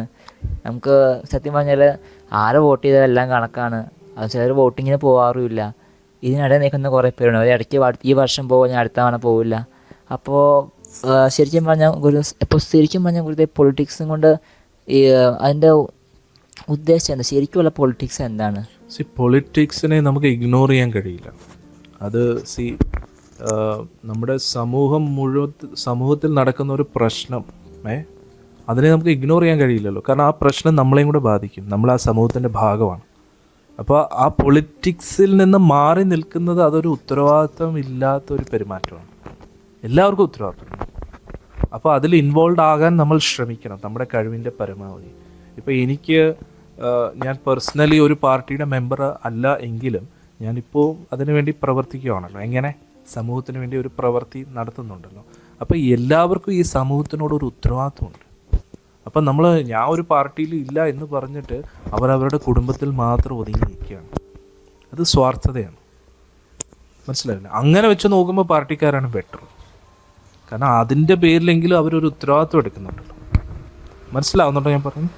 അപ്പോൾ കുറച്ചെങ്കിലും ഉത്തരവാദിത്വം അവരെടുക്കുന്നുണ്ട്. ഉദാഹരണത്തിന് കമ്മ്യൂണിസ്റ്റുകാർ ആർക്കെങ്കിലും എന്തെങ്കിലും ഒരു പ്രശ്നം വരുമ്പോഴത്തേക്ക് അവരുടെ അടുത്ത് പോയിട്ട് അവരെ സപ്പോർട്ട് ചെയ്യുന്നു ഏതെങ്കിലും രീതി. BJP-കാരാണെങ്കിലും ഓരോരോ ഇപ്പോൾ കർക്കിടക മാസത്തിൽ ഓരോരോ പരിപാടിയിൽ RSS വരി ഒക്കെ നടത്തുന്നു. എല്ലാവരും ഒരു പ്രവൃത്തിയിൽ സമൂഹത്തിന് ഒരു എഫേർട്സ് എടുക്കുകയാണ്. ബ്ലഡ് ക്യാമ്പ്സ് നടത്തുന്നു, കമ്മ്യൂണിസ്റ്റുകാർ കൂടുതൽ നടത്താറുണ്ട്, അന്നദാനം നടത്താറുണ്ട്, എല്ലാവരും ചെയ്യുന്നുണ്ട്. അപ്പോൾ സേവാഭാരതിയും ചെയ്യുന്നുണ്ട്.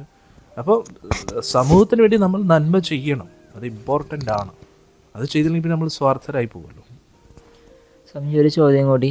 ഇപ്പം നമ്മൾ കണ്ടുവരുന്ന ഇപ്പോൾ IAS ഒക്കെ ആണെങ്കിൽ വളരെ അധികം കഷ്ടപ്പെട്ട് പഠിക്കണം. പക്ഷേ ഒരു മന്ത്രി ആവാന്ന് വെച്ചാൽ പിന്നെ അങ്ങനെ നമുക്ക് പറയാൻ കഴിയില്ല. ശരിയാണ്, പൊതുവെ അങ്ങനെയാണ്.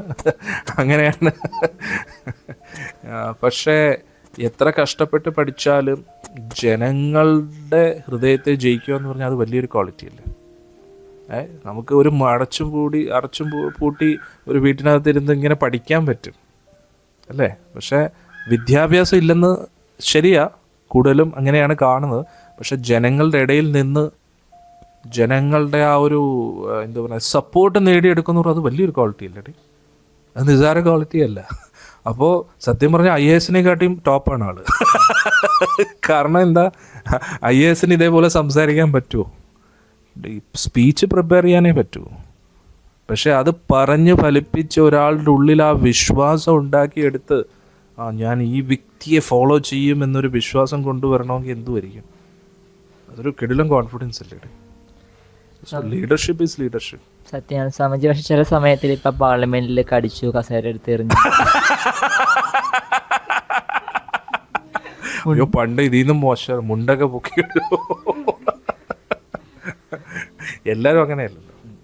എല്ലാവരും പണ്ടൊക്കെ ഉണ്ടായിരുന്നു, അതെങ്ങനെയൊക്കെയോ വന്ന് കയറിയ ആൾക്കാരായിരിക്കും. പക്ഷെ എല്ലാവരും അങ്ങനെയല്ല. അവരെ ജനങ്ങൾ ഓർക്കും. അങ്ങനെയുള്ള ആൾക്കാരെ ജനങ്ങൾ എപ്പോഴും ഓർക്കുന്ന ആരെയായിരിക്കും? അത്രയ്ക്ക് വളരെ എക്സാമ്പിളറി ആയിട്ടുള്ള ആൾക്കാരായിരിക്കും എപ്പോഴും. അത് ഏത് പാർട്ടിക്കാരനാണെങ്കിലും.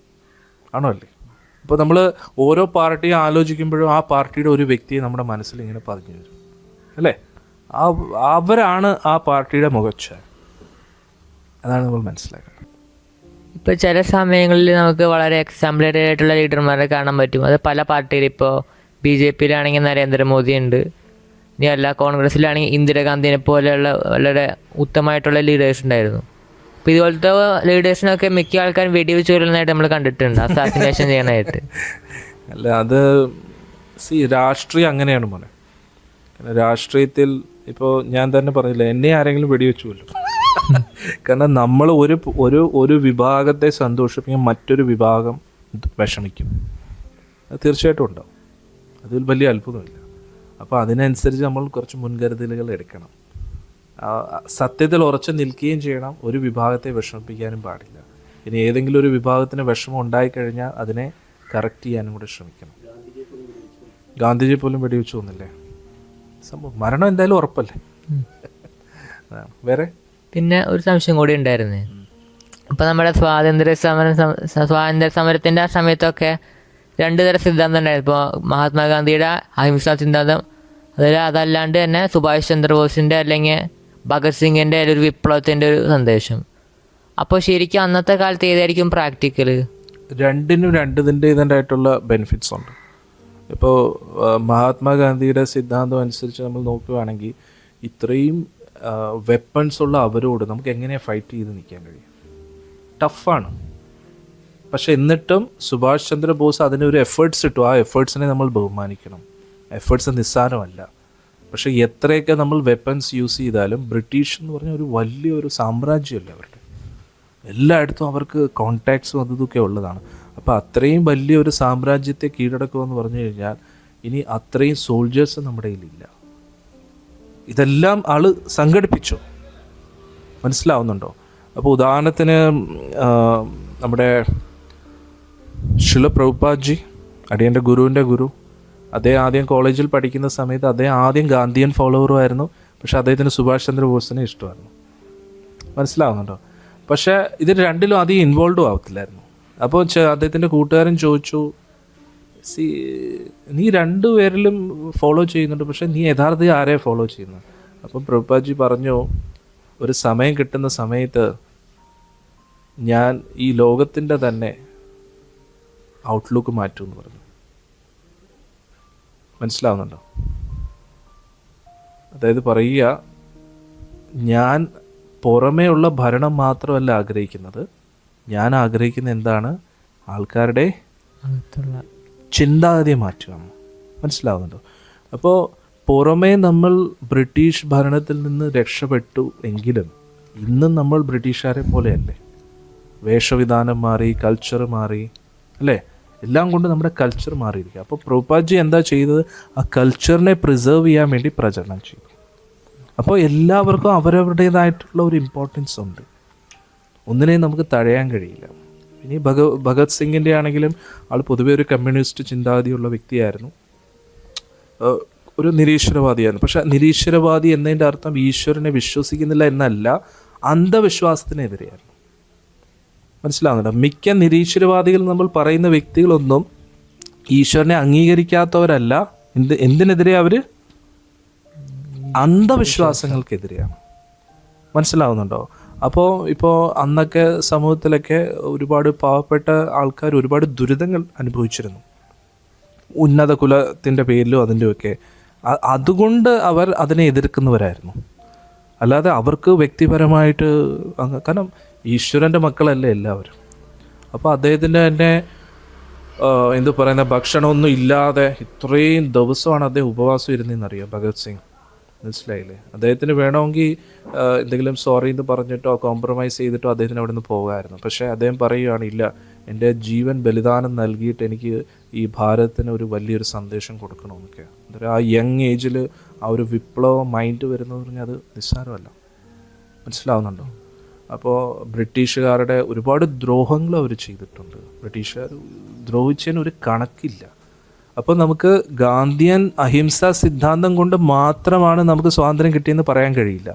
ഇവരുടെ ഒരു സൈഡിൽ കൂടെ ഇതുമുണ്ട്, വെപ്പൺസ് വഴിയുള്ള ഒരു ഫൈറ്റും ഉണ്ട്, അതേ സമയത്ത് അവർ റിവോൾട്ട് ചെയ്യുന്നൊരു മൈൻഡും ഉണ്ട്.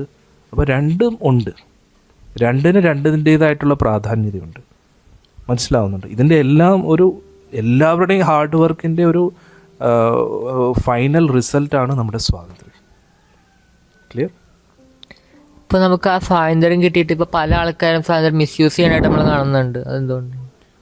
അല്ല, അത് വ്യക്തിപരമായിട്ടുള്ള തീരുമാനമാണല്ലോ. ഇപ്പോൾ ശ്രീല ഭക്തി സിദ്ധാന്ത സരസ്വതി ഠാക്കൂർ പറഞ്ഞു, ഭരിക്കുന്നവർ മാറും, പക്ഷേ രാഷ്ട്രീയം എന്നും രാഷ്ട്രീയം. അന്ന് ബ്രിട്ടീഷുകാർ നമ്മളെ ചൂഷണം ചെയ്തു, അതിനു മുമ്പേ മുഗളന്മാർ, ഇന്ന് നമ്മുടെ ആൾക്കാർ തന്നെ. അതെന്നും അങ്ങനെ തന്നെയായിരിക്കും. അപ്പം നമ്മൾ തന്നെ മനസ്സിലാകും, ഇപ്പോൾ അറ്റ്ലീസ്റ്റ് ലോകത്തിൽ ഡെമോക്രസി ഏറ്റവും കൂടുതൽ സ്ട്രോങ് ആയിട്ട് നിൽക്കുന്ന ഒരു കൺട്രീസിൽ ഒരു രാജ്യമാണ് നമ്മുടേത്. ഇൻഫാക്ട് ബിഗ്ഗസ്റ്റ് ഡെമോക്രാറ്റിക് കൺട്രിയാണ് നമ്മുടെ ഇന്ത്യ. അപ്പോൾ നമുക്ക് കൂടുതൽ സ്വാതന്ത്ര്യം ഉണ്ടല്ലോ, അധികാരമുണ്ടല്ലോ. നമ്മുടെ അധികാരത്തെ നമുക്ക് യൂസ് ചെയ്യാമല്ലോ. ആർക്ക് വോട്ട് ഇടണം, ആർക്ക് വോട്ടിടാൻ പാടില്ല എന്നൊക്കെ നമുക്ക് തിരഞ്ഞെടുക്കാമല്ലോ. അപ്പോൾ നമ്മുടേതായിട്ടുള്ള അവകാശങ്ങളെ യൂസ് ചെയ്ത് കഴിഞ്ഞാൽ നമുക്കും ഈ ഒരു സമൂഹത്തിന് വേണ്ടി എന്തെങ്കിലുമൊക്കെ ചെയ്യാൻ പറ്റും. ഇപ്പം നമ്മളൊരു ഡയറക്റ്റ്ലി ഒരു പാർട്ടിയുടെ കീഴിൽ പ്രവർത്തിക്കുന്നില്ലെങ്കിലും നമ്മൾ സമൂഹത്തിന് വേണ്ടി നമ്മുടെ കഴിവിൻ്റെ പരമാവധി ശ്രമിക്കുന്നുണ്ടല്ലോ. Like that we can do. Okay. പിന്നെ ഒരു ചോദ്യം കൂടി ഉണ്ടായിരുന്നേ. ഇപ്പോൾ നമ്മുടെ പണ്ടത്തെ കാലത്ത് ഇപ്പോൾ ശ്രീരാമസ്വാമി കഴിഞ്ഞാൽ അതേപോലത്തെ ഗുണങ്ങളുള്ള ഒരുപാട് രാജാക്കന്മാരെ നമ്മൾ കണ്ടിട്ടുണ്ട്. ഇപ്പോൾ അംബരീക്ഷ മഹാരാജാവ്, അല്ലെങ്കിൽ യുധിഷ്ഠിര മഹാരാജാവ്. അതിന് മുമ്പേ പിന്നെ യുധിഷ്ഠിര പിന്നെ ശരി. അപ്പോൾ അതുപോലത്തെ ഉത്തമരായ രാജാക്കന്മാരെ കണ്ടിട്ടുണ്ട്. അപ്പോൾ അവര് ഭക്തരായതുകൊണ്ട് തന്നെ അവർക്ക് ഒരു ആസക്തിയില്ലാണ്ട് രാജഋഷികളെ പോലെയാണ് ഭരിച്ചിരുന്നത്. തീർച്ചയായിട്ടും. അപ്പോൾ ഇന്നത്തെ കാലഘട്ടം വെച്ച് നോക്കുമ്പോൾ ഒരു ഭക്തൻ ഇതിലേക്കൊരു രാഷ്ട്രീയത്തിലേക്ക് ഇറങ്ങുവാണെങ്കിൽ ആ വ്യക്തിക്ക് തീർച്ചയായിട്ടും നല്ല രീതിയിൽ അത് ചെയ്യാൻ പറ്റും, നല്ല രീതിയിൽ ചെയ്യാൻ പറ്റും. കാരണം എന്താ, അവർക്ക് അറ്റാച്ച്മെൻ്റ് ഇല്ലല്ലോ. പക്ഷേ കലിയുഗത്തിൽ അത് ഡിഫിക്കൽട്ടാണ്. കാരണം കലിയുഗത്തിൽ കൂടുതലും മെജോറിറ്റി ആണല്ലോ നോക്കുന്നത്. സോ നമുക്ക് എന്താ ചെയ്യാൻ പറ്റുന്നതെന്ന് വെച്ചാൽ നമുക്ക് എവിടെയൊക്കെ നമുക്കൊരു കൺട്രോൾ ഉണ്ടോ അവിടെയൊക്കെ ഒരു ഇൻഫ്ലുവൻസ് ക്രിയേറ്റ് ചെയ്യാൻ നോക്കാം. നമുക്ക് മറ്റുള്ളവരെ റെഡിയാക്കാൻ പറ്റില്ലെങ്കിൽ നമുക്ക് നമ്മളെ നന്നാക്കാമല്ലോ. നമ്മളെ ആദ്യം റെഡിയാക്കുക, എന്നിട്ട് നമ്മൾ പറഞ്ഞാൽ കേൾക്കുന്നവരാരുണ്ടോ അവരെയും നന്നാക്കുക. അങ്ങനെ ഗ്രാജ്വലി അതൊരു എഫക്റ്റ് ഉണ്ടാക്കാം. ക്ലിയർ? വേറെ എന്തെങ്കിലും?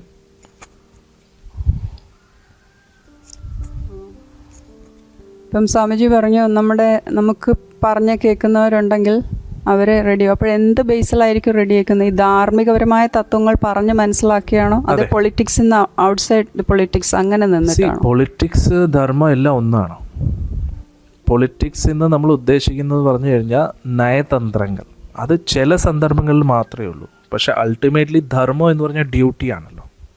ഒരു ഭരണാധികാരി നിഷ്പക്ഷനായിരിക്കണം, ഇതൊക്കെ ബേസിക് ആയിട്ടുള്ള കാര്യങ്ങളാണ്. ഇത് ആരും അങ്ങനെ പഠിപ്പിക്കും, ഇത് അറിയാം എല്ലാവർക്കും, പക്ഷേ അവരത് ഫോളോ ചെയ്യുന്നില്ല. എന്തുകൊണ്ട്?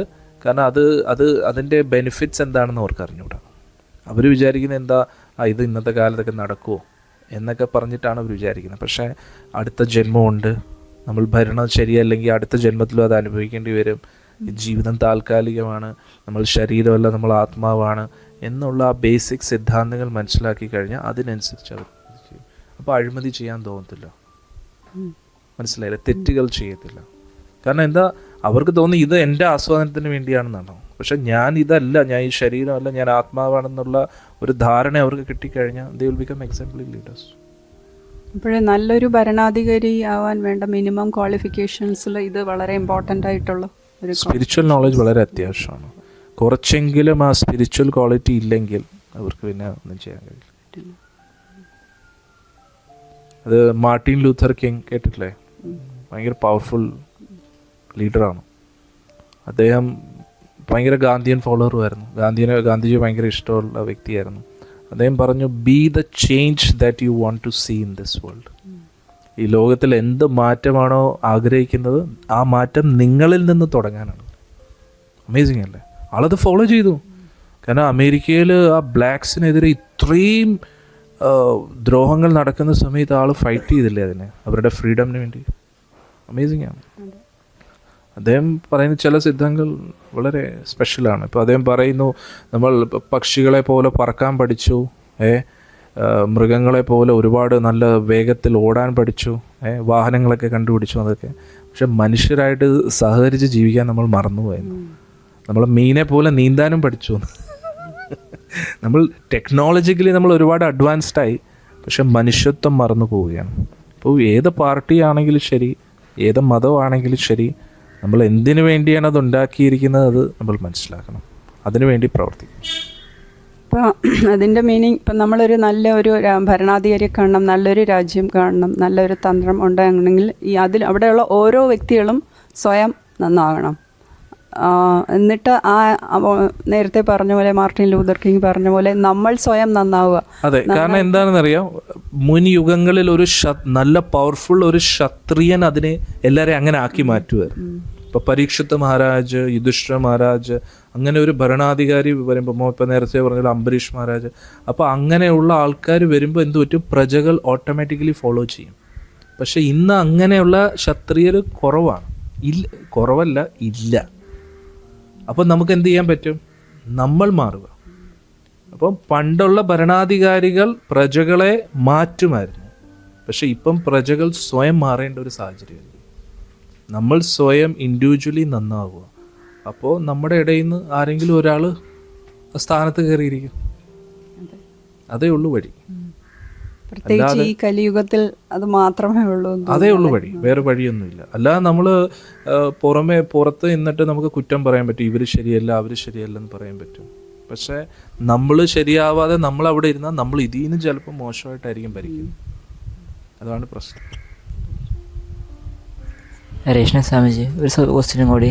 പക്ഷേ ഇപ്പോഴത്തെ കാല ജനങ്ങൾ എന്ന് വെച്ചാൽ, ഇപ്പോൾ എല്ലാവരും അല്ല, അവർ ധർമ്മത്തെക്കുറിച്ച് ചിന്തിക്കുന്നേ ഇല്ല. അതായത് എൻ്റെ കയ്യിൽ അധികാരം കിട്ടിയോ അതുകൊണ്ട് എൻ്റെ കുടുംബത്തിൻ്റെ കാര്യം ഞാൻ നടത്തണം, എൻ്റെ കയ്യിൽ അധികാരം കിട്ടിയാൽ പിന്നെ അതുകൊണ്ട് മാക്സിമം എനിക്ക് എന്തൊക്കെ ഉപയോഗം കിട്ടും, എൻ്റെ ഫാമിലിക്ക് എന്തൊരു ഉപയോഗം കിട്ടും. അതായത് അവരെന്ന് വെച്ചാൽ കാര്യം കാണാൻ വേണ്ടി എന്തും ചെയ്യുന്ന ഒരു കാറ്റഗറിയാണ് കാണുന്നത്. അതായത് ഭരിക്കുന്നവർ മാത്രമല്ല, ജനങ്ങളിൽ പോലും. അപ്പോൾ ഇതിൽ നിന്നൊരു പരിഹാരം എങ്ങനെ സമുചയം ഉണ്ടാവുക? അതിനാണ് വിശാലമായിട്ടുള്ളൊരു മനസ്സ് വേണ്ടത്. പണ്ടത്തെ ചില പാർട്ടിക്കാരെ നമ്മൾ നോക്കിക്കഴിഞ്ഞാൽ അവരുടെ കുടുംബം ചിലപ്പം ദാരിദ്ര്യത്തിലായിരിക്കും. സമൂഹത്തിൻ്റെ നന്മയ്ക്ക് വേണ്ടി അവർ അവരുടെ കാര്യങ്ങൾ പോലും മറക്കും. അങ്ങനെയുള്ള ചില ഭ്രാന്തന്മാർക്കേ ഭരിക്കാൻ കഴിയും. അതായത് സ്വാർത്ഥത, അവരെ ഭ്രാന്തന്മാരെന്ന് പറയാൻ കഴിയില്ല, പക്ഷേ ഈ ലോകം അവരെ ഭ്രാന്തരായിട്ടേ കാണും. മനസ്സിലാകുന്നുണ്ടോ? അതായത് സ്വന്തം ശരീരത്തെ അവഗണിച്ച്, സ്വന്തം കുടുംബത്തെ അവഗണിച്ച് ഈ ലോകത്തിൻ്റെ നന്മയ്ക്ക് വേണ്ടി ജീവിതം സമർപ്പിക്കുക. അങ്ങനെ ആർക്ക് പറ്റൂടെ? അങ്ങനെയുള്ളവരെ ലോകം എന്നും ഓർക്കുന്നുണ്ട്, ലോകം എന്നും സല്യൂട്ട് അടിക്കും. അവർക്ക് വേണ്ടി ഈ സലാം അടിക്കാൻ ആരോടും പറയേണ്ട ആവശ്യമില്ല. ആ ചരിത്രത്തിൽ അവരുടെ പേര് എന്നും കാണുന്നുള്ളൂ. അപ്പം നമുക്ക് എന്താ വേണ്ടതെന്ന് നമ്മൾ തീരുമാനിക്കുക. നമ്മുടെ മക്കളെ നന്നാക്കുക, അതോ എന്നേക്കുമായിട്ട് നമ്മുടെ പേര് നിലനിർത്തുക? നമ്മളിവിടുന്ന് പോയാലും ഈ വ്യക്തി ഈ ലോകത്തിന് വേണ്ടി ഒരുപാട് കാര്യങ്ങൾ ചെയ്തിട്ടുണ്ട് എന്നൊരു പേരാണോ നമ്മൾ ആഗ്രഹിക്കുന്നത്? അങ്ങനെ ആ പേരിലൂടെ ആ വ്യക്തി എന്നും ജീവിക്കുന്ന ഒരു അവസ്ഥ അതാണോ നമ്മൾ ആഗ്രഹിക്കുന്നത്? അതോ എത്രയോ പേര് ജനിച്ച് മരിച്ചു പോകുന്നത് പോലെ ഒരു സാധാരണ ജന്മം ആകാനാണോ ആഗ്രഹിക്കുന്നത്? അത് അവരവരാണ് തീരുമാനിക്കുന്നത്. സ്വാമിജി, ഇപ്പം നമുക്കൊരു വ്യക്തിക്ക് ആ ലെവലിലേക്ക് എങ്ങനെ എത്താൻ പറ്റുക സ്വാമിജി? ആധ്യാത്മിക അറിവുകൾ എത്രത്തോളം നമ്മൾ ആത്മീയ അറിവുകൾ നേടിയെടുക്കുന്നോ അപ്പം നമുക്ക് മനസ്സിലാവും നമ്മൾ എത്ര ഈ ശരീരത്തിൻ്റെ ആസ്വാദനത്തിന് വേണ്ടി പ്രവർത്തിച്ചാലും ഈ ശരീരം താൽക്കാലികമാണ്, എന്തായാലും ഇത് നശിക്കും. അപ്പം പിന്നെ ഇതിനെ നന്നാക്കാനും എൻ്റെ കുടുംബക്കാരെ മാത്രം നോക്കുന്നതിന് പകരം പോകുന്നതിന് മുമ്പ് ഈ ലോകത്തിന് വേണ്ടി എന്തെങ്കിലും നന്മ ചെയ്തിട്ട് പൊയ്ക്കൂടെ എന്ന് ചിന്തിക്കാൻ കഴിയും. സ്വാമിജി, ഇപ്പോൾ ആധ്യാത്മിക അറിവുകൾ എന്ന് പറയുമ്പോൾ അതിൽ എന്തൊക്കെയാണ് സ്വാമിജി വരുന്നത്? ഞാൻ ശരീരമല്ല, ഞാൻ ആത്മാവാണ്. പിന്നെ ഈ ലോകം താൽക്കാലികമാണ്. അപ്പോൾ ഇതിൻ്റെ എല്ലാം യഥാർത്ഥ ഒരു ഭരണാധികാരിയുണ്ട്, അതാണ് ഈശ്വരൻ, ഗുരുവായൂരപ്പൻ. അപ്പോൾ അദ്ദേഹം എങ്ങനെ ആഗ്രഹിക്കുന്നു അതേപോലെ രാജ്യത്തെ ഭരിക്കുക, ഈശ്വരൻ്റെ പ്രതിനിധിയായിട്ട് ഈശ്വരനെ പോലെ ഈ ലോകത്തെ ഭരിക്കുക. അപ്പോൾ ഈ ലോകം തന്നെ വൈകുണ്ഠമായിട്ട് മാറും. ഒന്ന് ആലോചിച്ച് നോക്കൂ, ഭഗവാൻ ഭരിക്കുന്ന പോലെ ഒരാൾക്ക് ഭരിക്കാൻ കഴിഞ്ഞു കഴിഞ്ഞാൽ, ഭഗവാനെ മുൻനിർത്തി, അതാണ് അടിപൊളി ഭരണം. അങ്ങനെയുള്ള വ്യക്തിക്ക് വേറൊന്നും ചെയ്യേണ്ട, തപസ്സൊന്നും ചെയ്യേണ്ട, ആ വ്യക്തി നേരെ ഭഗവാന്റെ ലോകത്ത് പോവുകയും ചെയ്യും. ക്ലിയർ? നമസ്കാരം സ്വാമിജി. ഇപ്പോൾ നമ്മളിപ്പോൾ പാർട്ടിയെക്കുറിച്ചും അവരെ സവിശേഷതകളെക്കുറിച്ച് പറഞ്ഞു. പക്ഷേ നമ്മളിപ്പോൾ ഈ പാർട്ടികളെ കുറിച്ച് അറിയുന്നത് മാധ്യമങ്ങളിലൂടെയാണ്. അതെ, ഈ മാധ്യമങ്ങളാണ് നമ്മളോട് കൂടുതൽ നമ്മളിലേക്ക് ഇത് എത്തിക്കുന്നത്. അപ്പോൾ ഈ മാധ്യമങ്ങൾ നമ്മൾ എത്രത്തോളം വിശ്വസിക്കുക, അല്ലെങ്കിൽ ഇവർ വളരെ നല്ലൊരു ഐഡിയ, ഒരു വെരി ഇമ്പോർട്ടൻറ്റ് പോയിന്റ്. കംപ്ലീറ്റ് ചെയ്തോ ചോദ്യം?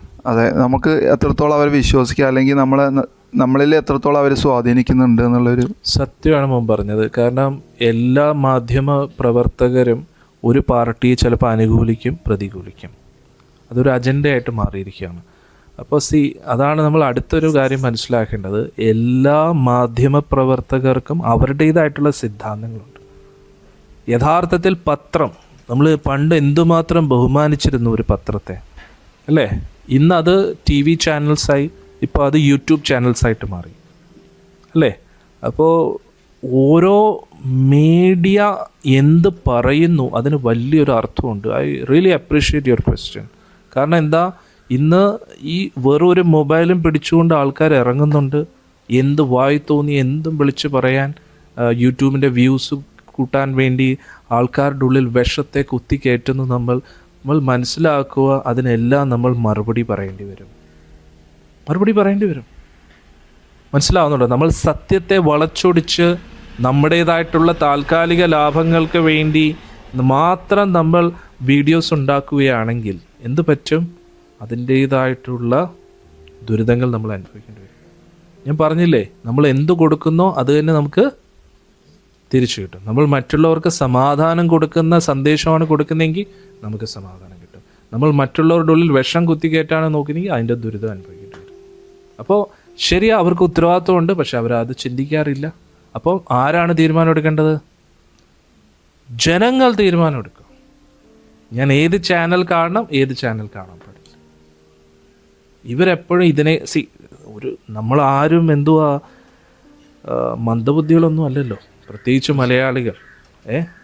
അവർ സ്വയം മനസ്സിലാക്കുക, ഈ ഒരു ചാനലിലൂടെ എനിക്ക് എന്ത് പ്രയോജനം കിട്ടി, എനിക്കൊരു സമാധാനം കിട്ടുന്നുണ്ടോ, ഈ പൊളിറ്റിക്സും അതെല്ലാം കേട്ടിട്ട് എനിക്കൊരു സന്തോഷം കിട്ടുന്നുണ്ടോ, അതില്ലെങ്കിൽ പിന്നെ എന്തിനു നമ്മൾ കാണണം? മനസ്സിലാവുന്നുണ്ടോ? അപ്പോൾ നമുക്ക് പ്രയോജനം ഇല്ലാത്ത കാര്യങ്ങൾ നമ്മൾ ബഹിഷ്കരിക്കുക. ഇപ്പോൾ അടിയൻ്റെ ഈ യൂട്യൂബ് ചാനൽ പോലും ഇത് കേട്ടിട്ട് ആർക്കും ഒരു മാറ്റം തോന്നുന്നില്ലെങ്കിൽ അവർ ബഹിഷ്കരിച്ചോളൂ, ഒരു കുഴപ്പമില്ല. അപ്പം നമുക്ക് നല്ലത് ഏതാണെന്ന് നമ്മൾ തന്നെ തിരഞ്ഞെടുക്കണം. അപ്പോൾ ആ ചാനൽ കേട്ടിട്ട്, ആ വീഡിയോ കേട്ടിട്ട് എനിക്കൊരു സന്തോഷവും സമാധാനം കിട്ടുന്നുണ്ടെങ്കിൽ അത് സ്വീകരിക്കാമല്ലോ. ഇല്ലെങ്കിൽ പിന്നെ ഞാൻ എന്തിന് ഫോളോ ചെയ്യണം? ക്ലിയർ? ആധ്യാത്മികമായിട്ടുള്ള വ്യക്തികൾ രാഷ്ട്രീയം ചർച്ച ചെയ്യാറില്ല, പക്ഷേ സമൂഹത്തെ ബാധിക്കുന്ന ഒരു കാര്യം അതും ആധ്യാത്മികതയുടെ ഭാഗമാണ്. ആണോ? അല്ലേ? ഇപ്പം ശരീരം ഉണ്ടെങ്കിലല്ലേ നമുക്ക് തപസ് ചെയ്യാൻ പറ്റൂ, ജപിക്കാൻ കഴിയൂ, അല്ലേ? അതേപോലെ ഈ സമൂഹം ഉണ്ടെങ്കിലല്ലേ ഈ സമൂഹത്തിൽ നമുക്ക് ഭഗവാന്റെ കാര്യം പ്രചരിപ്പിക്കാൻ കഴിയും അല്ലേ? അപ്പോൾ അതുകൊണ്ട് വളരെ ഇമ്പോർട്ടൻ്റ് ആയിട്ടുള്ളൊരു ചർച്ചയായിരുന്നു. വളരെ നന്ദി സ്വാമിജി. അതുപോലെ നമ്മുടെ ഒരുപാട് സംശയങ്ങൾക്കുള്ള ഉത്തരം ഇപ്പോൾ സ്വാമിജി തന്നിട്ടുണ്ട്. ഒരു ജനാധിപത്യ പാർട്ടി എങ്ങനെയായിരിക്കണം, നേതാക്കൾ എങ്ങനെയായിരിക്കണം, വോട്ടർമാർ എങ്ങനെയായിരിക്കണം, എന്തിൻ്റെ അടിസ്ഥാനത്തിലായിരിക്കണം നമ്മൾ വോട്ട് ചെയ്യേണ്ടത് എന്നൊക്കെ വളരെ സ്വാമിജി വിലപ്പെട്ട അറിവ് തന്നിട്ടുണ്ട്. ഹരേ കൃഷ്ണ. നമ്മൾ വീണ്ടും ഇനി പുതിയ ഒരു ടോപ്പിക്കുമായിട്ട് വരുന്നത് വരെ എല്ലാവർക്കും നമസ്കാരം. പിന്നെ ഇതെല്ലാം എൻ്റെ അറിവുകളല്ല, അടിയൻ ഒരു സാധാരണ വ്യക്തിയാണ്. പക്ഷേ എൻ്റെ ഗുരുക്കന്മാർ അവരിങ്ങനെ ആ സിദ്ധാന്തങ്ങളെ പറയുക മാത്രമല്ല, വാതോരാതെ സംസാരിക്കുന്നത് മാത്രമല്ല, ആചരിച്ചിരുന്ന ആചാര്യന്മാരാണ്. അവരാണ് എൻ്റെ ഈ പവർ. അതുകൊണ്ട് ആ ഗുരുക്കന്മാർക്കാണ് ഞാൻ ഈ ഒരു വീഡിയോ സമർപ്പിക്കാൻ ഉദ്ദേശിച്ചത്. ഹരേ കൃഷ്ണ. ഹരേ കൃഷ്ണ.